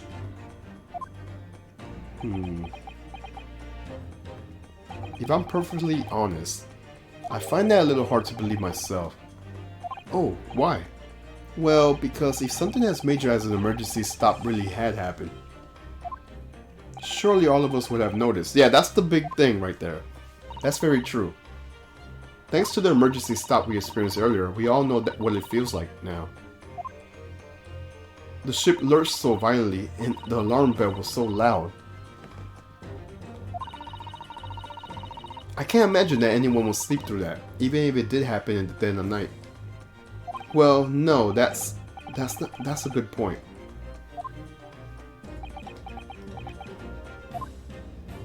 What of the throbbing?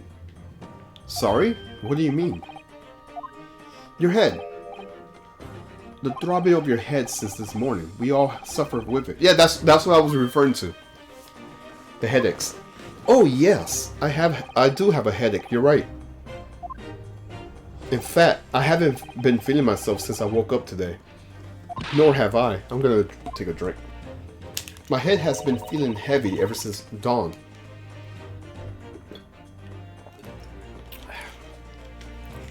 Alright. Yes, you all been afflicted, haven't you? Just as I suspected. He's right, my head's been throbbing today too. And since eating dinner yesterday evening, everything has felt sort of hazy. I can't really remember anything that happened after I climbed back inside the wardrobe. Then the first thing I noticed this morning was the throbbing pain in my head. Now my question is, how did no one notice though? Unless everyone's been like deep in their sleep. I don't know. I had already been dragged out of the wardrobe. And had those handcuffs put on me by that point. Why didn't I wake up when all that happened to me? Tell me, Mr. Naruhodo. You boarded this vessel as a stowaway, didn't you? Well, yeah. Sorry. The stowaway class of accommodations doesn't usually include meals. What did you survive on? Well, Kazuma looked after me. He was always happy to share his meals. So you enjoyed some of the whole roast chicken dish that was served yesterday evening, I take it? Yes, in fact. I had all of that. Kazuma wasn't fond of chicken. Oh, really? So the victim didn't eat any of the chicken at all? That's right. He didn't touch it. Is that relevant? My dear fellow, does that not strike you? What do you mean? Oh? Mr. Sholmes, do you mean to say... Wait, I don't know where he's getting at. What does he mean by that? That there was something wrong with the chicken? I do. Wait, what? Really? Is that really true? The meal prepared for the passengers last night has been tampered with. Really?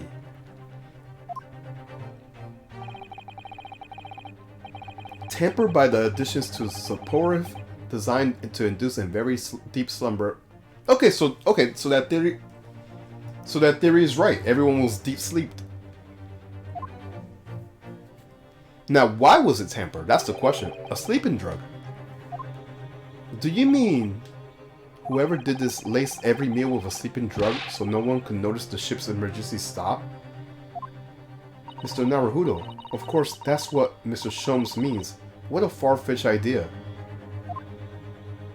Precisely. Lacing every meal of every passenger on board with a soporific drug would certainly be impossible. Unless, that is, every single member of the crew was a conspirator.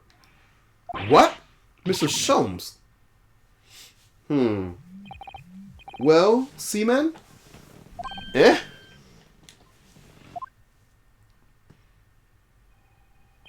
I'm sorry to say that if any more deception in this matter will get you nowhere. What, does he know something? Well, that's what he's definitely suggesting.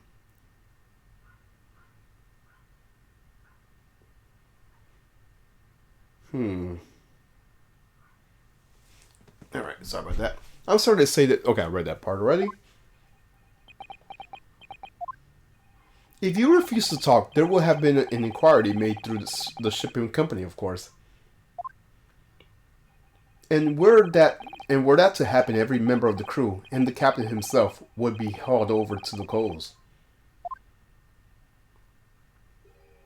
for aiding in abetting the renegade.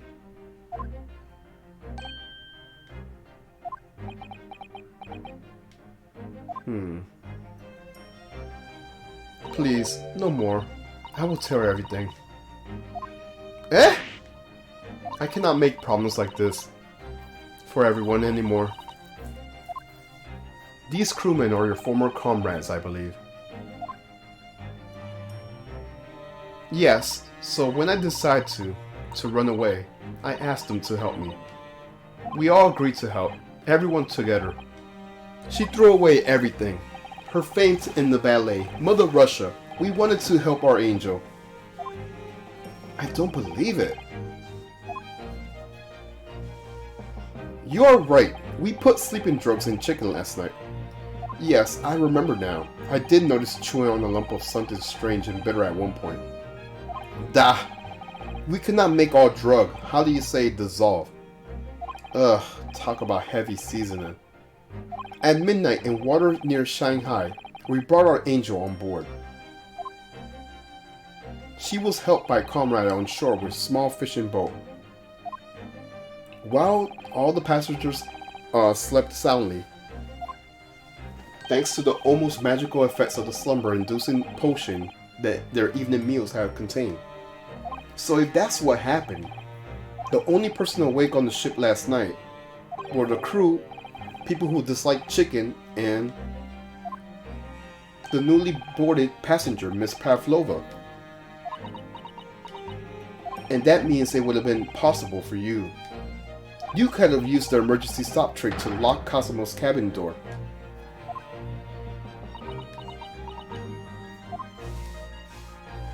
But how does that make sense? Surely every cabin door would have ended up locked in that case, and there would have been complete chaos. Oh, I wouldn't say so. What? Of course.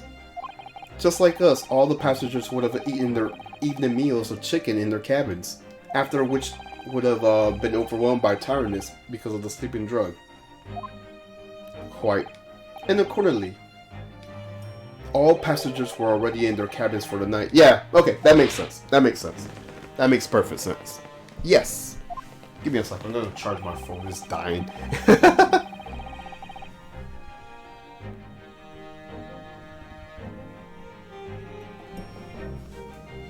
Alright. The overwhelming majority of the passengers would have been asleep with their cabin doors bolted anyways.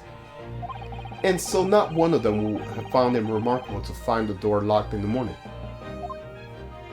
In summary, in order to fasten the bolt of a single cabin door on the ship, the culprit brought the entire vessel to an emergency stop in the early hours of the morning.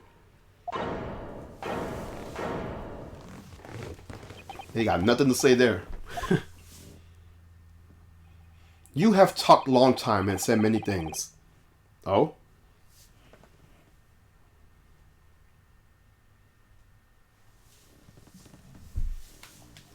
What is point? The point is what I said earlier. There was somebody else present in the scene when the victim lost his life last night.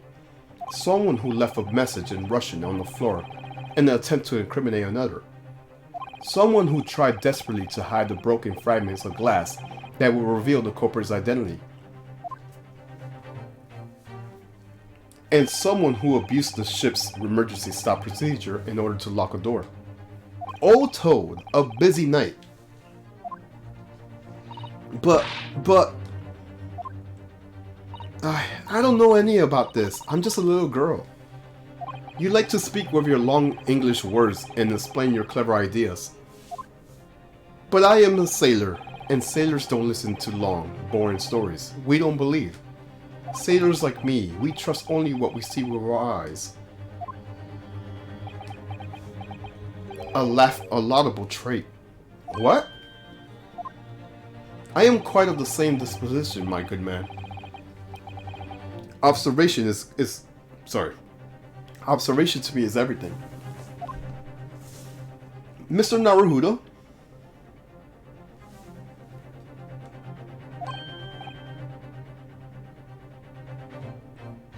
Oh yes? Do you hear it? The accusatory cry of guilt on the wind.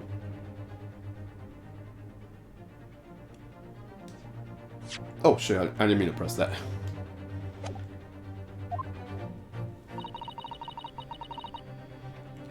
What cry of guilt?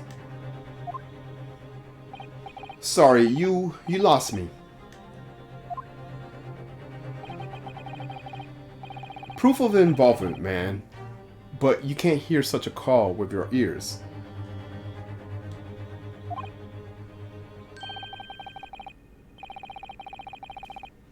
No, you must hear it with your eyes. For observers is the basis of deduction. What are you talking about?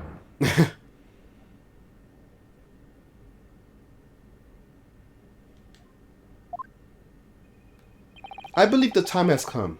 Oh? For one final logic. Okay, we're doing this again. Alright, let's do this again. Let's do this again. Are we at endgame? I want to know, are we in endgame? I think this is endgame. Okay. I think we're in endgame.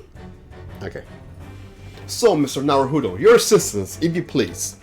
With what exactly, Mr. Sholmes? With observation, my dear fellow, just as I said, of these two prevaricators. Observation. If you remember, Mr. Naruhodo, we know that somebody tried to fabricate evidence, don't we? By tampering with the scene of Mr. Asaji's death. What we're looking for is some trace of evidence that one of these two was there when it happened. Precisely! You are delightfully quick to grasp my meaning. Alright, I'll see what I can see. So we're looking for a trace of evidence that shows someone was there the night when Kasumo died. Are we... Oh, what's this? Oh, look at this. It's some kind of stain in an unusual place. Yes, you're right. It looks like ink, if I'm not mistaken. Ink. And look at the color too. It's clear where this came from. So, do we mark it? Yes! Ink stain. Seaman Stroganoff. You seem to have quite a large purple stain on the back of your white uniform there. Eh? Ah, yes, I don't know where the dirt comes from. It's not dirt. So nothing in particular comes to mind about the stain. What are you trying to say? It would appear that the significance of this stain has escaped your attention, Seaman. Allow us to make a plain. It's a very large purple stain on the back of Seaman Stroganoff's uniform. And I think what made it clear, indeed it is. So, Mr. Naruhodo, present the evidence that proves it. My pleasure. Alright then, the evidence that proves what the stain on the back of Mr. Stroganoff's uniform really is. What do we have? Maybe... Yes!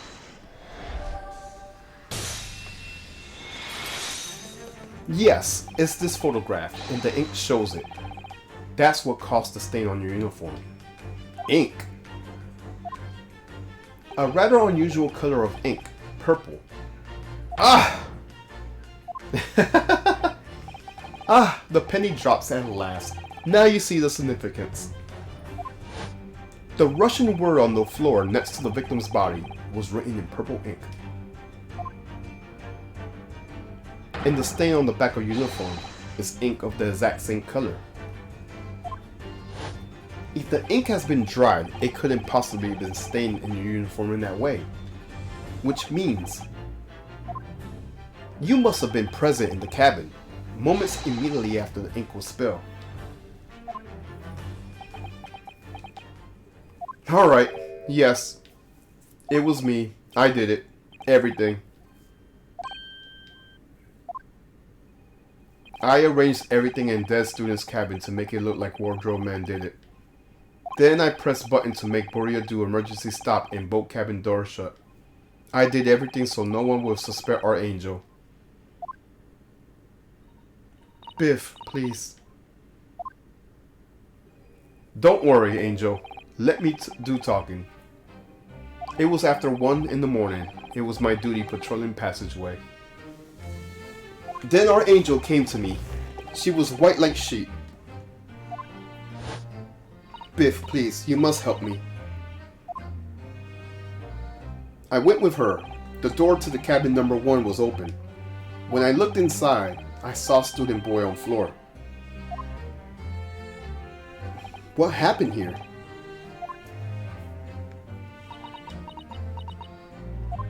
Please, don't tell anyone. My little one. My little furry friend. Everything that happened in the cabin is like Angel told you. The kitten escaped through the ventilator into Mr. Asaji's cabin. Then he tripped over it and broke his neck when he fell to the floor. Yes, that is right. So after the incident when the cat ran away, Miss Pavlova then visited the cabin next to hers, only to find the occupant lying lifeless on the floor.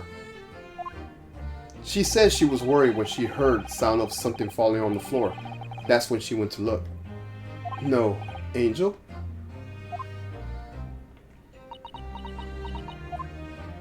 The door was not locked, so she opened to look, and you already know what happened after that. There's just one thing, if you wouldn't mind. What? When you went to Mr. Asaji's cabin, Miss Pavlova, was he already dead? Why, I already told you. When Nina opened the door of student's cabin and looked inside, I was asking Miss Pavlova. Well, Miss Pavlova?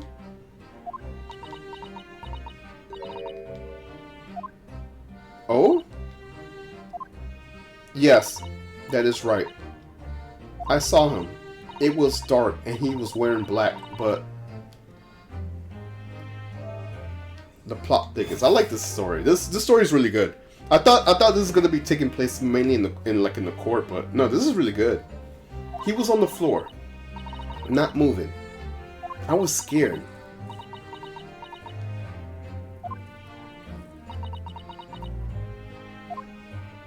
I understand, and I believe you.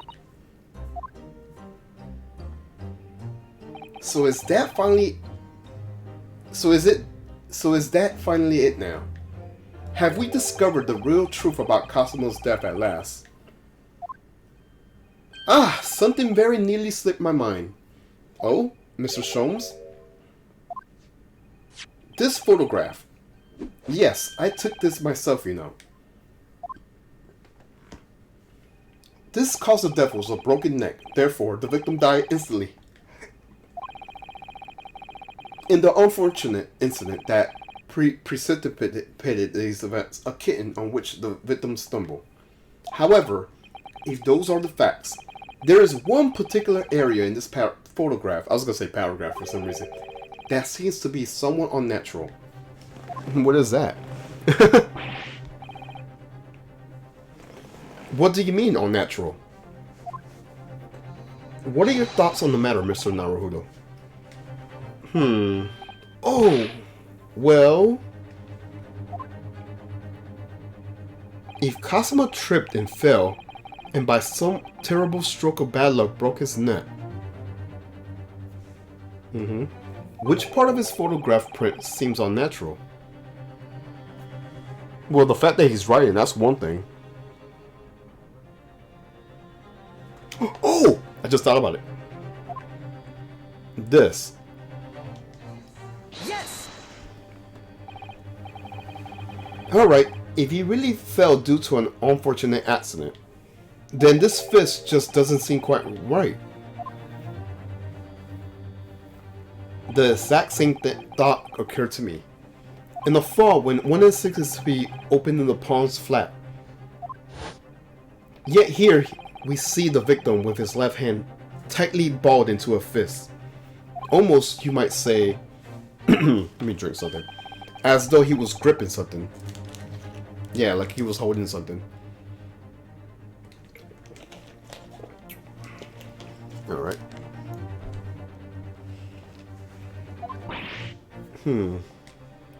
What do you mean?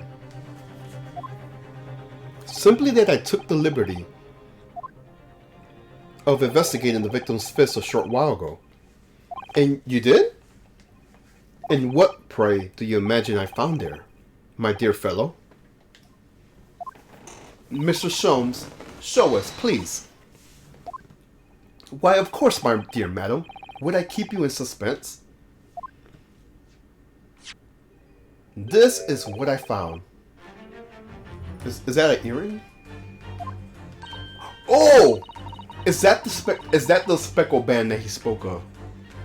Oh, a crescent moon with a little gemstone in the middle. Yes, you're right. A crescent moon. It's very pretty. What does it... Okay, so... It looks like an earring. Because I was thinking maybe it came from the tiara. But no. That's definitely an earring. Maybe the kitten took it.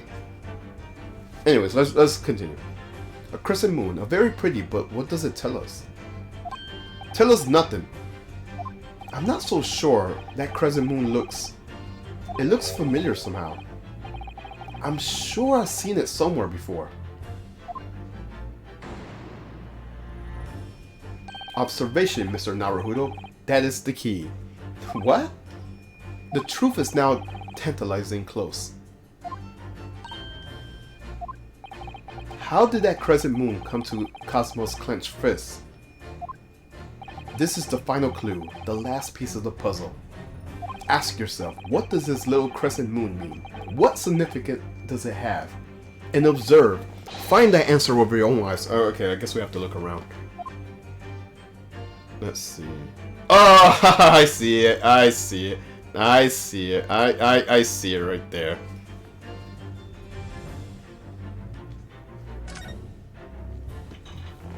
She has a petite ear amongst beautiful hair, like little pink shells. Oh, what's that? There's something dangling down from her ear. Yes, that's an earring. Wait, look. It's a crescent moon. Ah. There can be no doubt now, surely.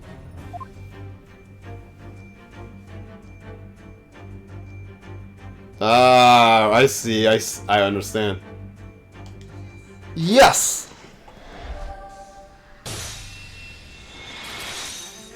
Miss Pavlova, I noticed that on your ear.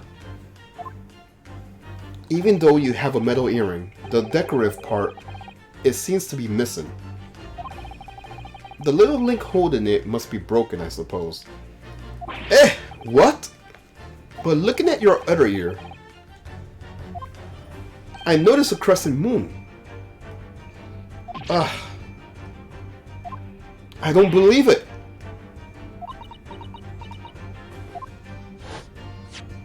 Now, the missing crescent moon was found in the victim's clenched fist. Clearly, there is one logical conclusion. Wouldn't you agree, Mr. Naruhodo? Yes. Miss Pavlova.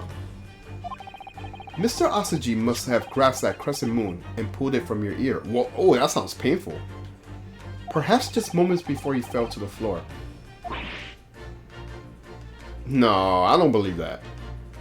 In other words, last night in Mr. Asaji's cabin, you witnessed the moment when the victim fell with your own eyes. No, but that must have been painful. In fact, you were quite literally in arm's length from him. Oh, wait, what? But then the question is, why did Mr. Asaji do that? Why did he pull your earring from your ear and hold it in his clenched fist during his final moments? Oh no. Angel? No one can protect you now. Please, Miss Pavlova, tell us the truth. Last night, what did you do to Kazuma? Oh, what the fuck?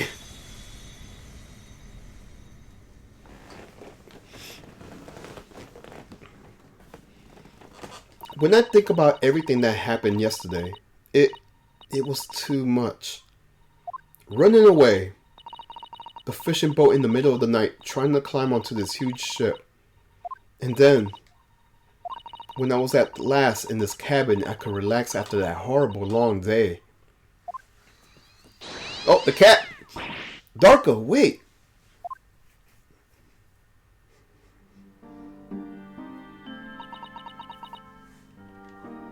I couldn't believe it when she disappeared through the ventilator.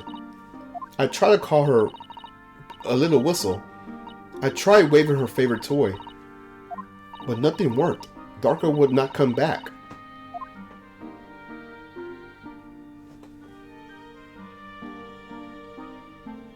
Okay, so probably... Okay, I'm guessing she went in. And probably didn't notice that... I wanna make a theory before I continue. So I'm guessing she went in.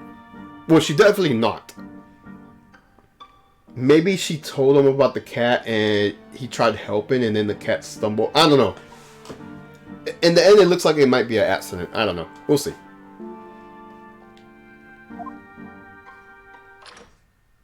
Okay, door open.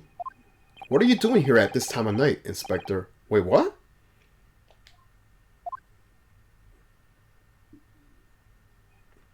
Oh, I'm sorry. I thought it was a friend of mine.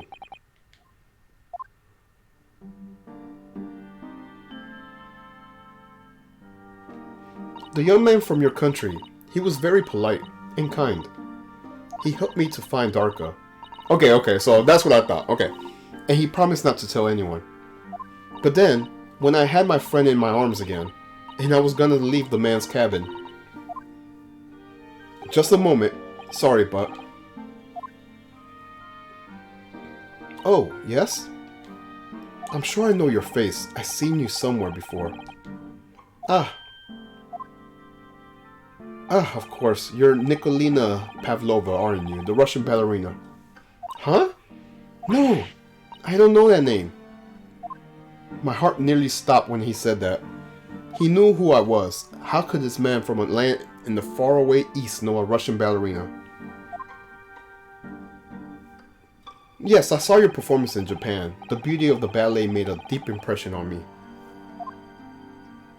But what are you doing on this ship? I'm sure I read that your ballet company was performing in Shanghai at the moment. I can't fool him. I have to tell him the truth and hope he doesn't tell anyone. I have no other choice.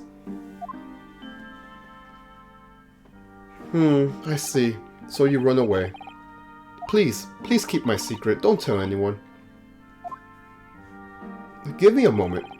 I could use another opinion here.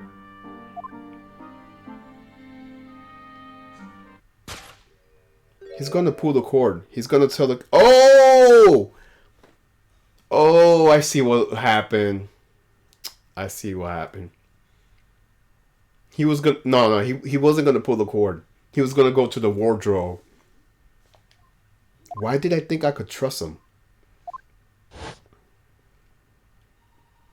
Then it happened. Everything at once. It was only a second, but it felt like forever. Wait, I shouted, and then... Darka jumped out of my arms and down to the young man's feet. And...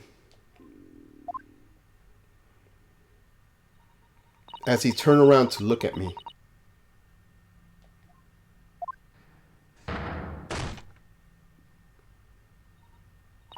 I pushed him. I don't even know why. I don't know why I did it. I was just so scared. And I had to stop him from telling anyone about me.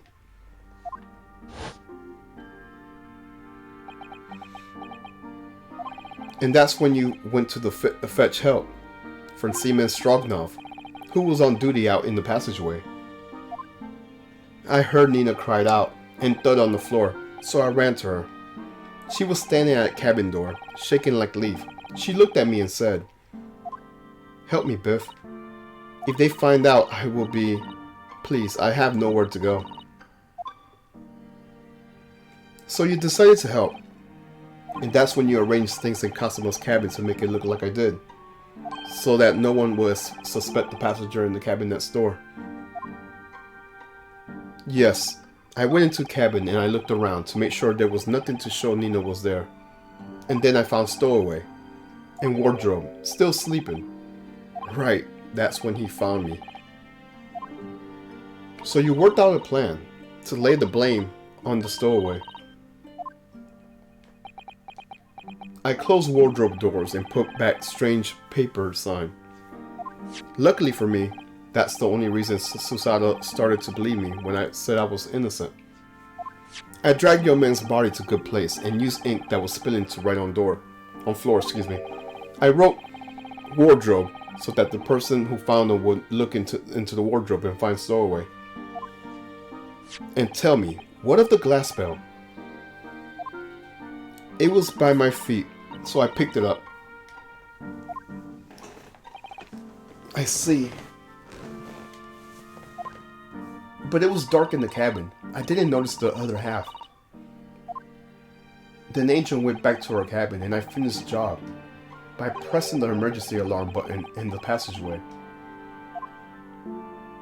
Yes.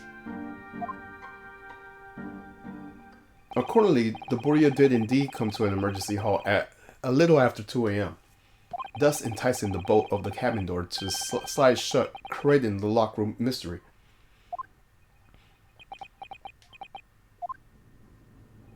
There's still one thing I don't understand, Miss Pavlova. What? Well, you said that you told Cosima about the fact that you run away from your homeland. And it's because you weren't worried he was telling the captain that you pushed him. Isn't that right? Yes. But even if he had pulled the bell's cord and called for the captain of the ship, aren't you friends with every member of the crew? Why would that have been a problem? It was what he said first that made me scared. What he said first. What are you doing here at this time of night, Inspector? Oh, okay. Okay, I get it. Oh, I'm sorry. I thought you was a friend. Okay, I get it. I don't have to read it. I know what they meant. He said an inspector was his friend. Ah, yes, meaning me, who was supposed to be acting as his bodyguard. I thought that if police knew about me, they would arrest me. So before he could pull the bell cord, May I stop you a moment, please, Miss Pavlova? It just doesn't seem to make sense. I mean, was Mr. Oxygen really gonna pull the bell cord? I don't know. What? What do you think, Mr. Naruhodo? Well, I'm not Kazuma, so I can't know for certain. But he was a man of his word. Was. If he told you he wouldn't give you a secret, then he wouldn't have done.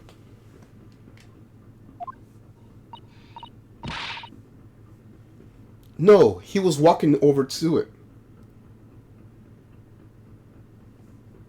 He was gonna pull the cord. I wonder about that.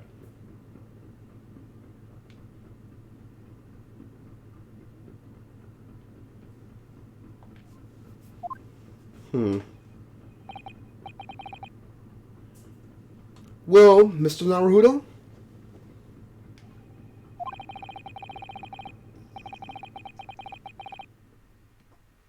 The day's work is not yet done. It seems there is one deduction to make.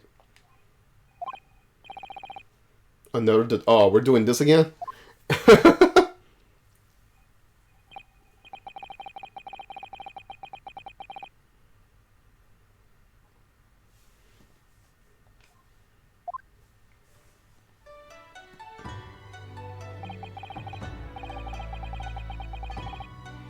Can we determine whether the young man's gaze was directed? I think we can. I think we know what he was going to do. He wasn't going to pull the cord, that's for sure. First, consider the victim's location within his cabin. That's easy. I remember every detail of that room. I mean, yes, I spent quite a long time in that wardrobe, but still. That cabin has been in my home for this entire voyage. So this is how the cabin looked last night when Miss Pavlova visited Kazuma-sama. Yes, it's exactly how it was. And are you ready then, Mr. Naruhodo? Yes, if there's one thing I learned today, it's that a simple gaze can reveal all the matters of truth. I do like that aspect though. And not only that, in order to draw the right conclusion, you can't afford to be out by a little bit of when you're gazing. I do like that detail. I really do like that detail. So, When he turned away from Miss Pavlova, what exactly was Kazuma looking at? Oh, yeah, I think it's obvious. It's so obvious. He was looking at the wardrobe. Take that!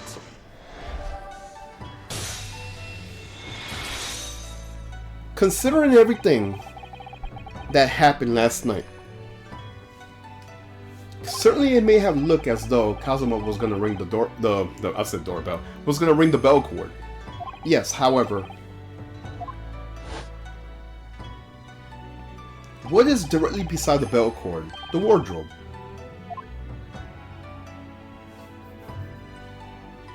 The wardrobe? And more importantly, what was inside the wardrobe? The man's great best friend, sleeping soundly. Ah! Miss Pavlova, please think back very carefully. What were Mr. Asaji's exact words last night? Give me a moment. I could use another opinion here.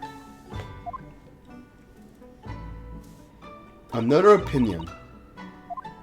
Yes, but not from a member of the crew. No, Mr. Asaji intended to consult his close friend on the matter. To see if between them they might be able to help in some way, no doubt. Oh no. Sadly, we can't know the truth for certain now. It's too late for that. But I wish you had made sure of what Mr. Asaji was looking at. Things may have ended very differently if you had.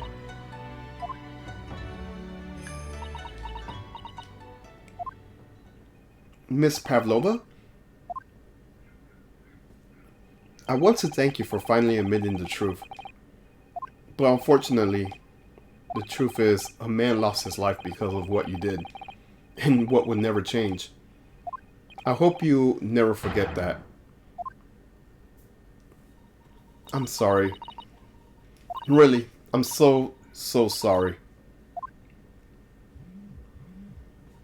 What have I done?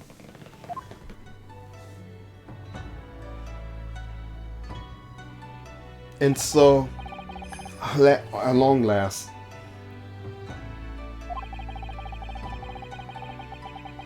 the mystery surrounding the tragic accident of the Bodia was finally laid to rest.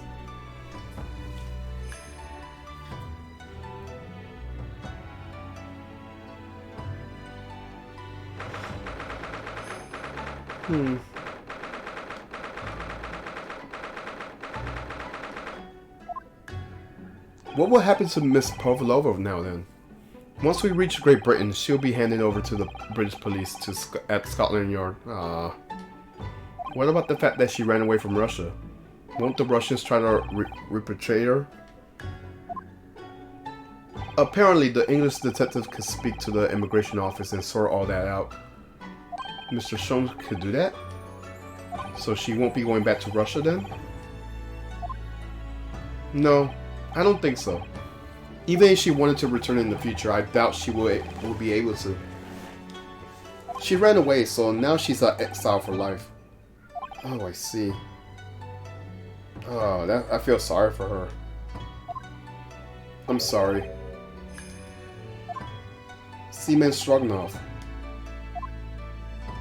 I wanted to help our angel no matter what, but I didn't think about you, about how you lost a good friend. I will go with Nina. I will give myself to British police. That's kind of you. Oh, okay. In the meantime, thank you for letting me go for free. Letting me go free again.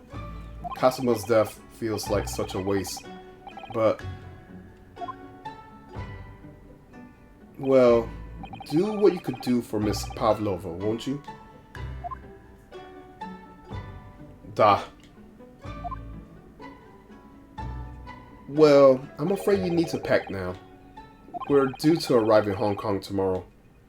As much as it pains me, I'm gonna have to hand you over to the Kotso to arrange you passage back to Japan.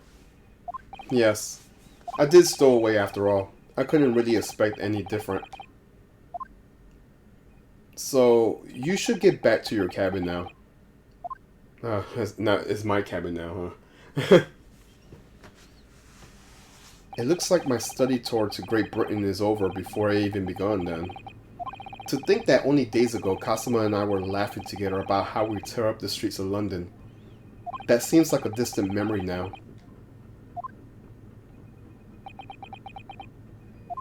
Oh, what's that? Is it someone weeping? Oh, it's her. Susato. Susato-san.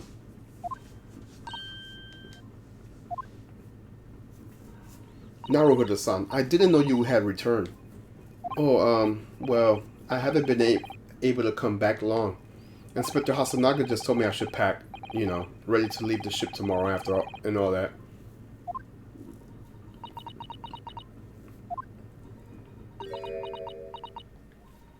I still can't believe this. I can't believe this happened. I can't believe someone's life could be over just like that. Susato-san.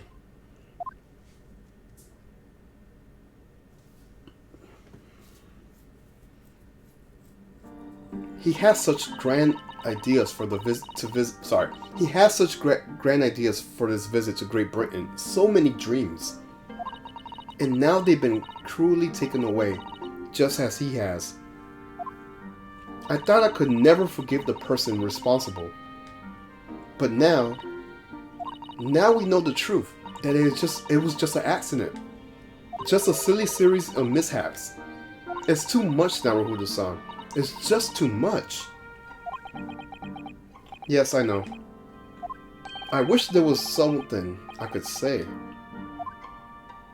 Inspector, my duty was to see Asaji-san safely to Great Britain, but I failed, and caused his two closest friends great pain and suffering as a result, and let everyone down. I will do anything to make up for my terrible blunder. Nobody blames you, Inspector. Wait, what? And I'm free again now. Wait, why is he locked? Wait, what? What? Hold on, I'm drinking.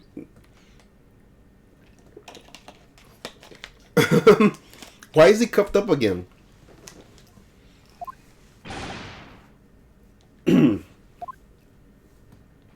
Surprise, Mr. Naruto. What? What is the meaning of this? Oh, a trifling matter. Simply that is in my head. I think I shall picture you wearing those shackles. Without them, the balance seems all wrong. It's distracting. Sorry? So I decided to restore them for old time's sake, shall we say? You are a stowaway after all. I thought he was gonna punch someone. Hey zombie, how are you doing? Happy Friday. Happy St. Patty's Day. Hope you're doing well this fine Friday. We're almost done with this case. I actually like this case a lot. It's very, let me shout you out first. It's a very interesting case, but it's kind of sad at the same time what happens. In everyone's point of view is very sad what happened. So yeah, I decided to restore them for old time's sake, shall we say. You are a stowaway after all. Ah ha ha ha! He thinks this is funny.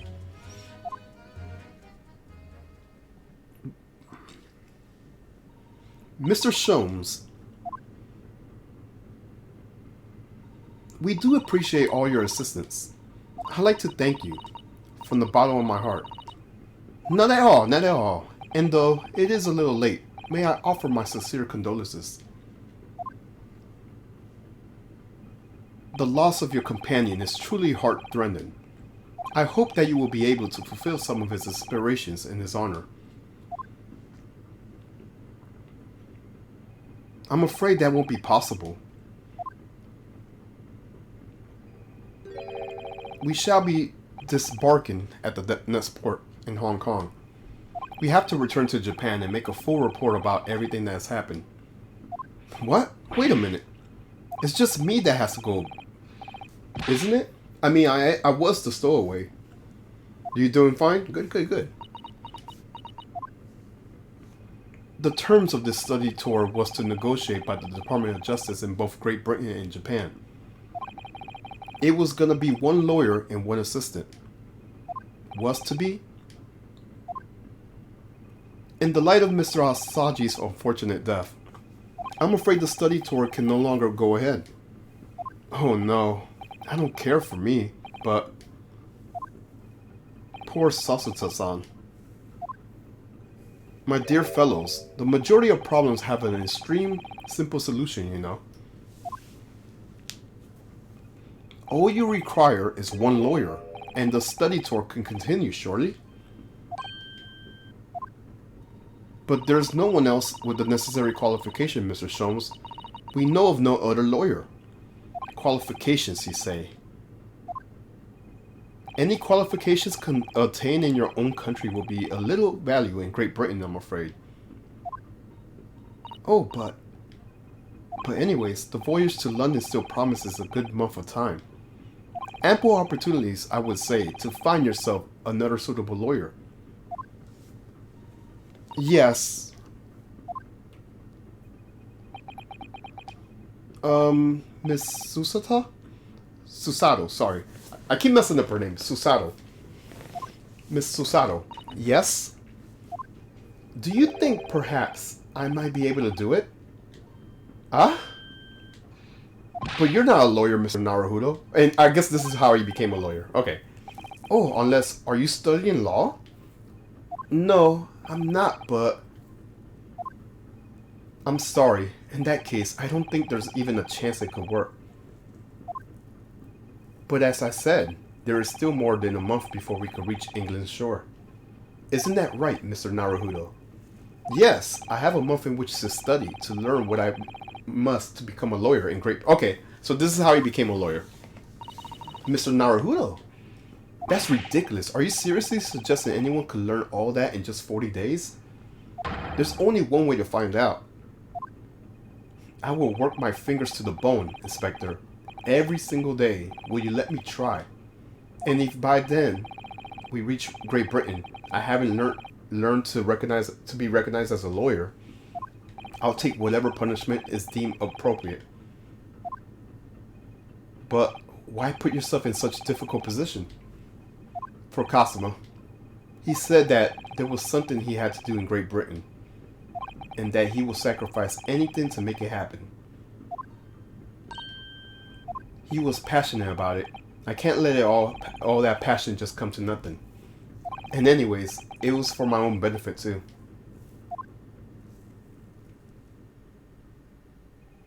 I will become a lawyer. I have to. What do you say, Miss Susato?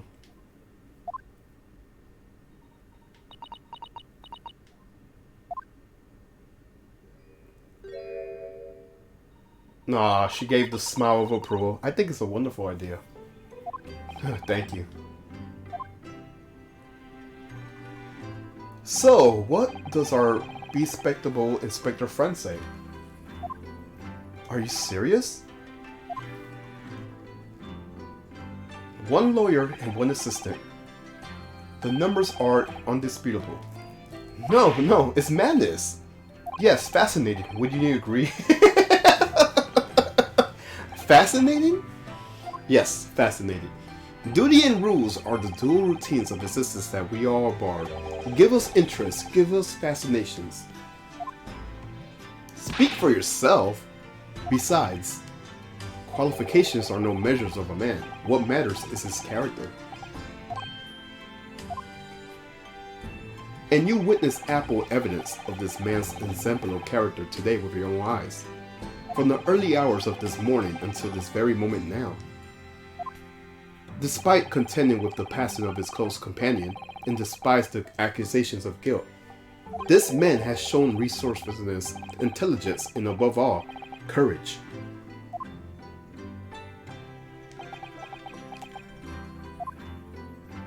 Very well. I think of a clever way to word my report to the Department of Justice. Inspector, after all, I did make a promise, didn't I?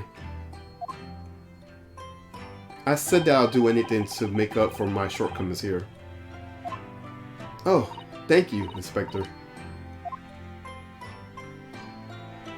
If you excuse me, I must pay a visit to the captain's quarters, I think. I need to discuss what to do next, and how best to make my report.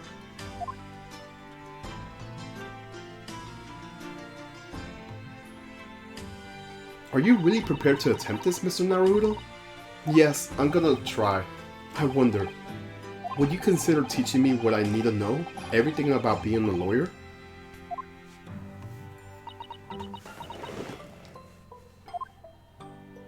I will be delighted to helping you. I am a judicial assistant after all. Thank you. And Mr. Naruto? I'd like you to take the charge of this. What? Me? Are you sure? I'm sure it's what Kazuma-sama will want it.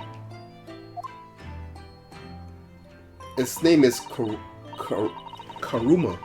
Karuma. It's a great sword that's been in Nasuji's clans for generations. Very well.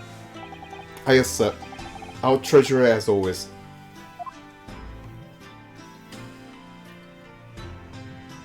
So then, Miss Susato, it seems we'll be working together for some time to come yet.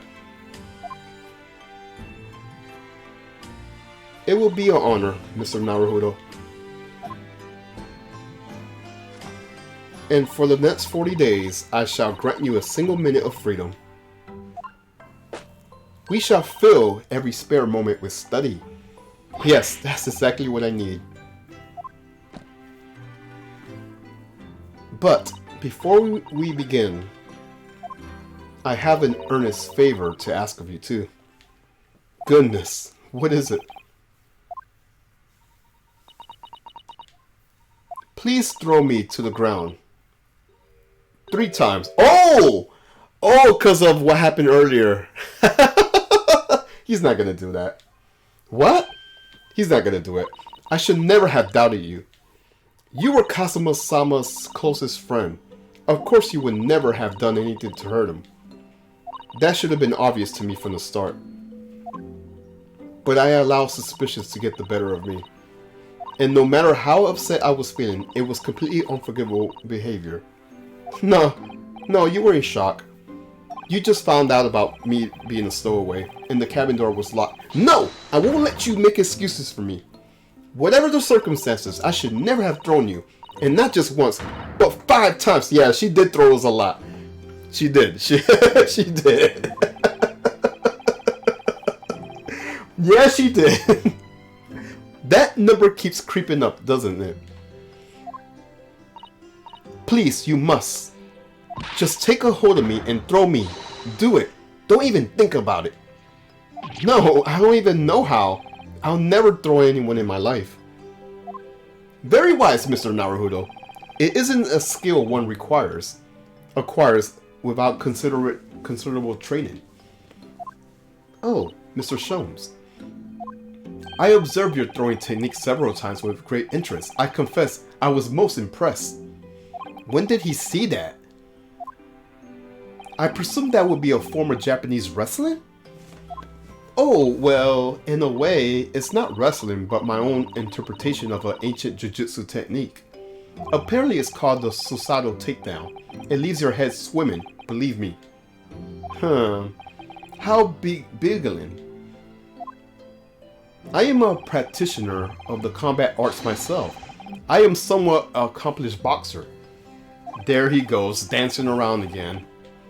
I wonder if you'll be kind to instruct me on that technique of yours. Yes, I'll be honored. Then let us not dally. Demonstrate, my dear madam. Oh, of course. Is she gonna throw me? She's gonna throw me, isn't she? Are you ready, Mr. Naruto? Sorry? Yeah, she is. She did it. She did it. She did it again. Now it's 6 times. As you can see, you throw for the abdomen. Oh yes, interesting indeed. And that is what the term Susato's takedown is. Actually, no. That was the Susato squash. Oh my gosh. Alright, in my groggy state of consciousness, a scene from an evening recently spent with Kazuma flickered into my mind.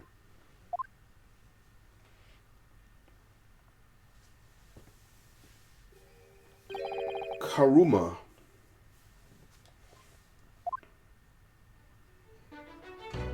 That's right, it's a prized sword that's been passed down through generations of the Asaji clan. I can't believe you managed to get permissions to bring it with you. I mean, taking a katana on the study tour is more than a little irregular, surely.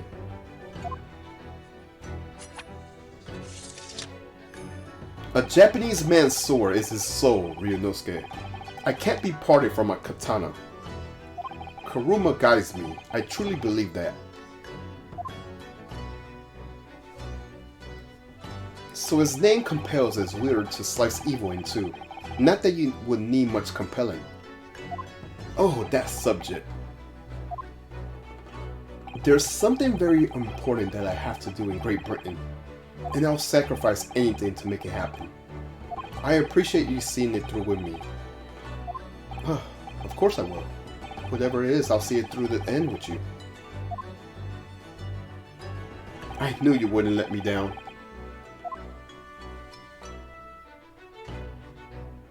That important thing he had to do.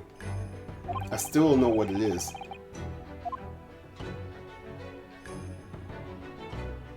But I'm gonna see the place for myself and work it out. In Great Britain's capital, London.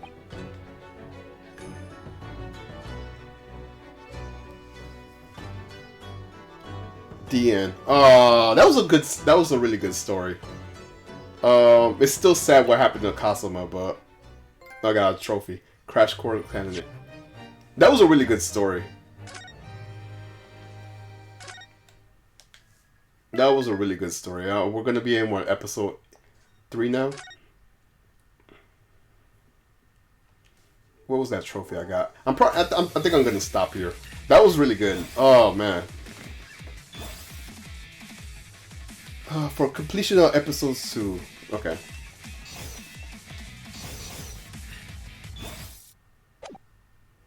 I'm probably just gonna see the intro to this and then I'll wrap up right here. Yeah, sure.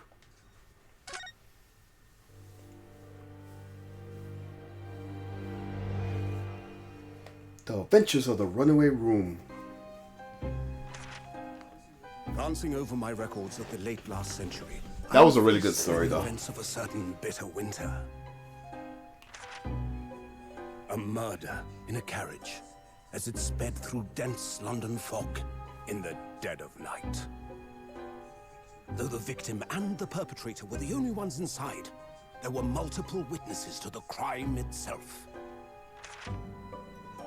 However, none could have imagined at the time that such a seemingly obvious case as this would end in such a horrendous I wonder, are we gonna get animation for this one too? I really like the animation in the first two stories.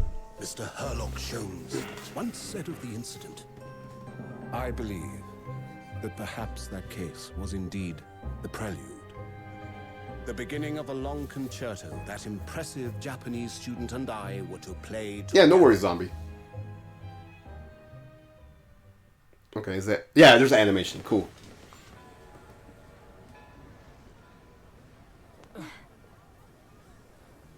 Amazing. Is this really just a railway station? Railway station or not, I've never seen such an enormous building before. And look at all the steam locomotives. Yeah, baby, we made it to England. This country is We incredible. made it to London specifically.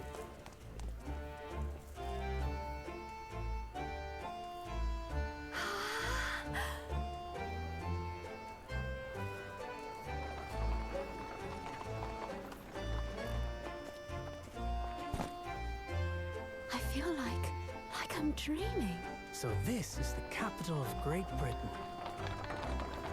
So, where to? Oh, hello. Climb aboard. I'll take you wherever you want to go. In that case, the Supreme Court in Whitehall, if you wouldn't mind. My pleasure. I suppose you're visiting students from abroad, eh? Yes. Thought so. Well then, I hope you enjoy your stay. And welcome to the centre of the world, Great Britain's mighty capital, London. Hooray! Cheerios! Alright, I already saved. I'll stop right here. But before I conclude my stream, I want to play something real quick. Where is it? I do want to play something real quick. I'll probably do like a 10-minute bonus. If I can find it first. Ah, here it is. Gunbird Part 2!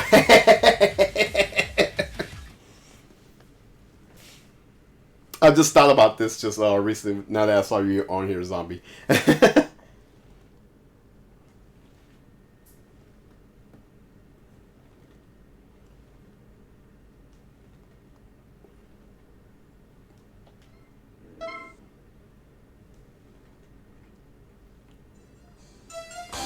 I'll be right back.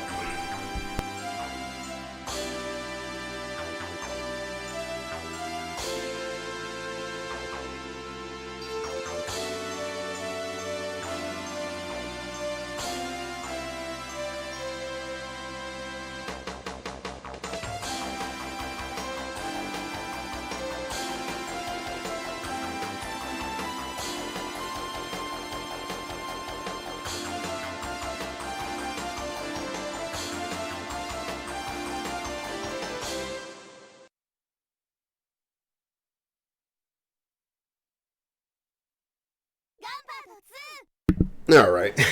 I like the little intro right there. I'm gonna put it on the most easiest. I'll put it on baby mode. Just see, do wearing the glasses. I know, that's what I'm gonna pick, Zombie. Alucard. Nerd.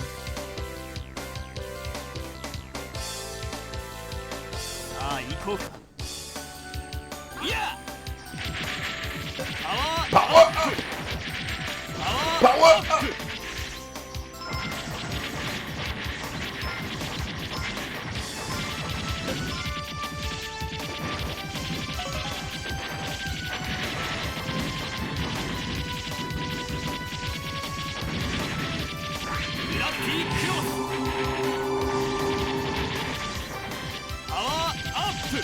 The Go-Go Dots is here? Yeah, I know.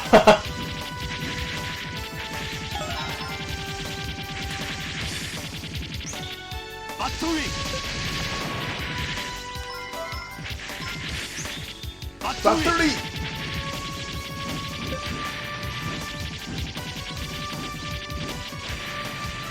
Say, what do you want? Stand in the way of the Queen Pirates.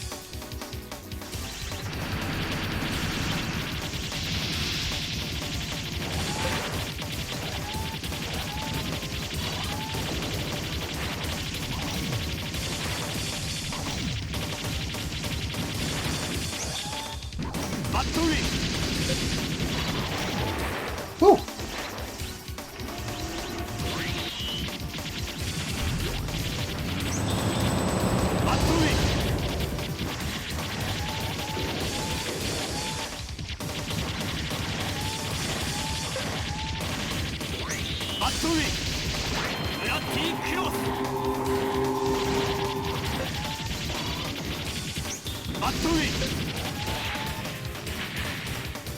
Hooray! This is the sun element, not even sun. I couldn't even read everything there. But yeah, he definitely has the Dante's hairstyle for sure. I was like, when I saw this character, I was like, I gotta show Zombie this guy. I don't know why he has the glasses, but whatever.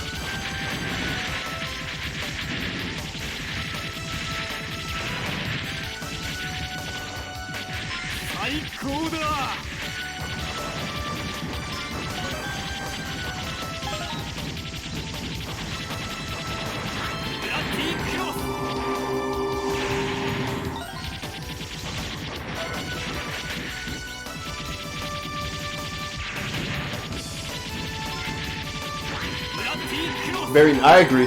Very 90s. Woo, woo, woo. That was very close.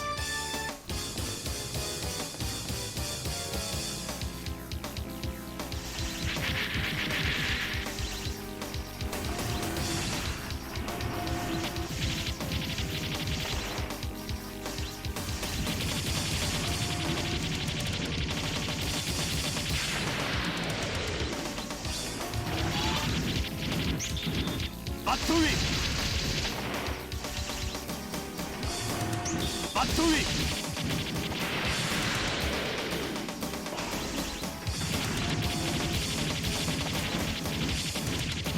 Matsui! Oh shit, almost got hit there.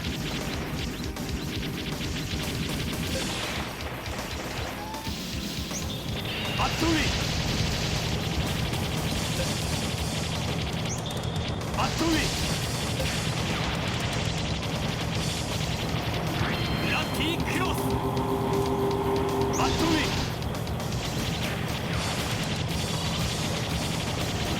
Ooh, close one.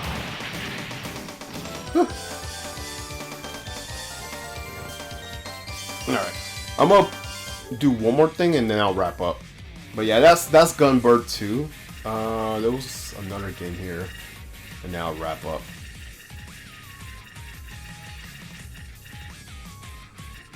I don't remember if it's this one or... No. It might be under Sengoku. This one. This is the sequel to it. To another game. Sengoku Kanin! Little bonus stuff. And now I'll go eat after this.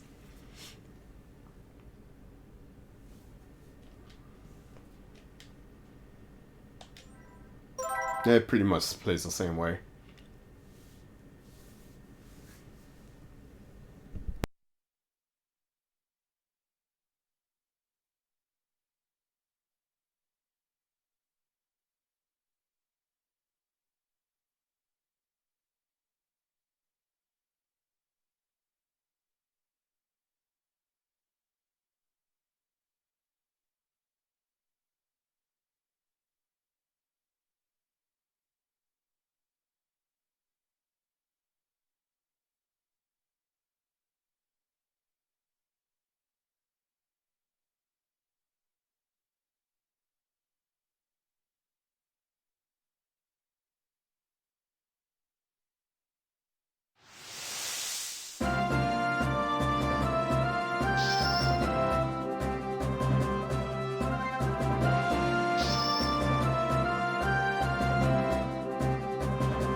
Unfortunately, the gameplay looks nothing like that. I think these games are on the Dreamcast, by the way. The Dreamcast version has, in the other game I was playing, Gunbird 2, it has Morgan as a guest character. I thought that was pretty cool. I'll go play as the Shrine Maiden. I'll play it right now for easy for now. She has quite the bust on her, doesn't she?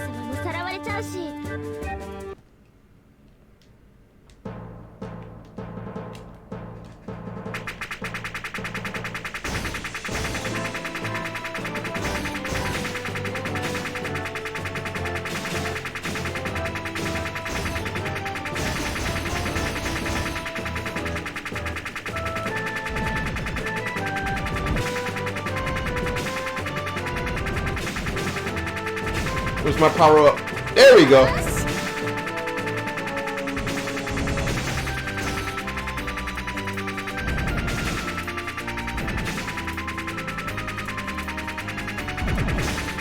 Oh my.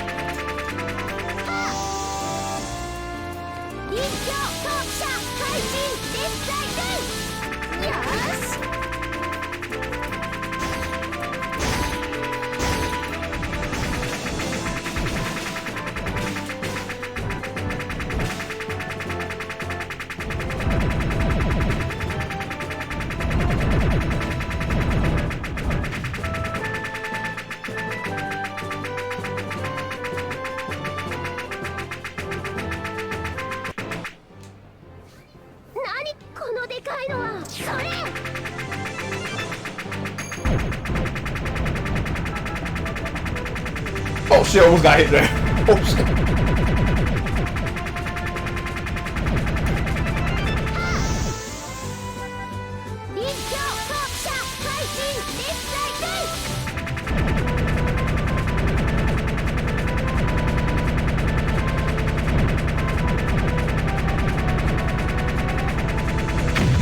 Whew.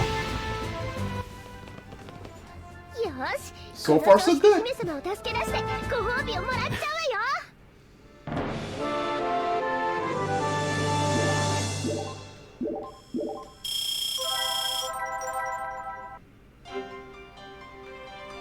Yeah, once I get to the real boss, I'll wrap up after this.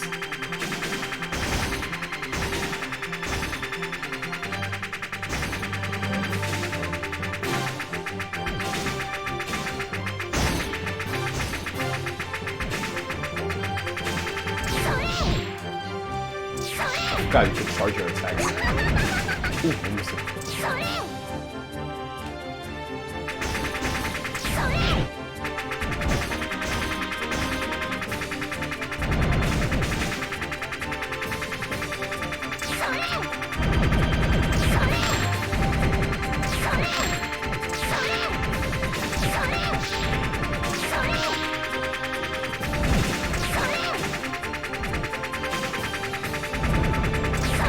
Give me those coins.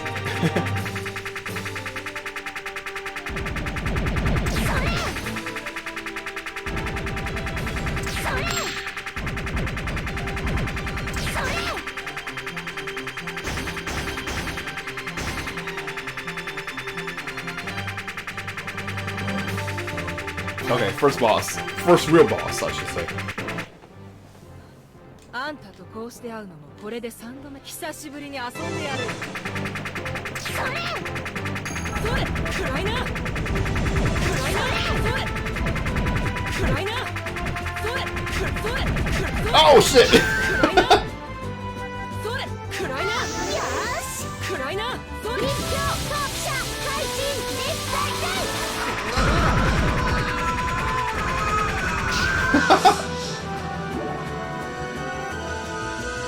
Yaki, what's poppin'? Yaki, you scared the shit out of me with that raid, but thank you for the raid. How you been? Hope all is well on your behalf. I hope you're having an awesome Friday. St. Patty's Day and all that good stuff. Funny thing, I was gonna wrap up my stream, but I was like, you know what? Let me thank you for shouting her out. I was actually gonna wrap up my stream, but I just wanted to play this real quick before I wrap up. Yo, Panda Trash, what's poppin', dude? How you doing? I know in this case it's actually like change the category, but I'm like, I was about to wrap up anyways.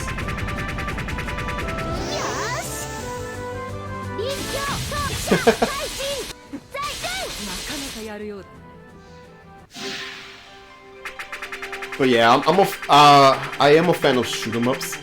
I'm just not very good at them, so I have to play it on baby mode and shit like that. But I am a fan of the genre.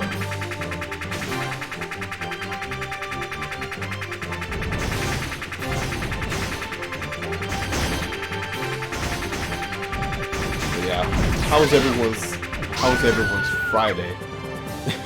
Actually, I'm gonna stop right here anyways. But yeah, that's Sengoku Canon, also known as Samurai Aces 3. It has like different titles, because this is actually the sequel to this game right here, Tengai.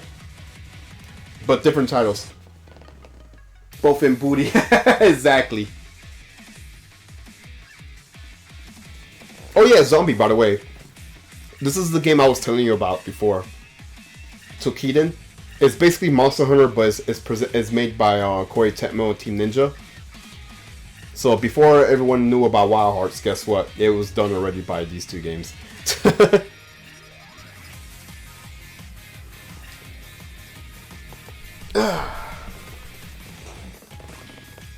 yeah, I'm gonna go take a break with the Great Ace Attorney, which I always nickname the Grace Attorney.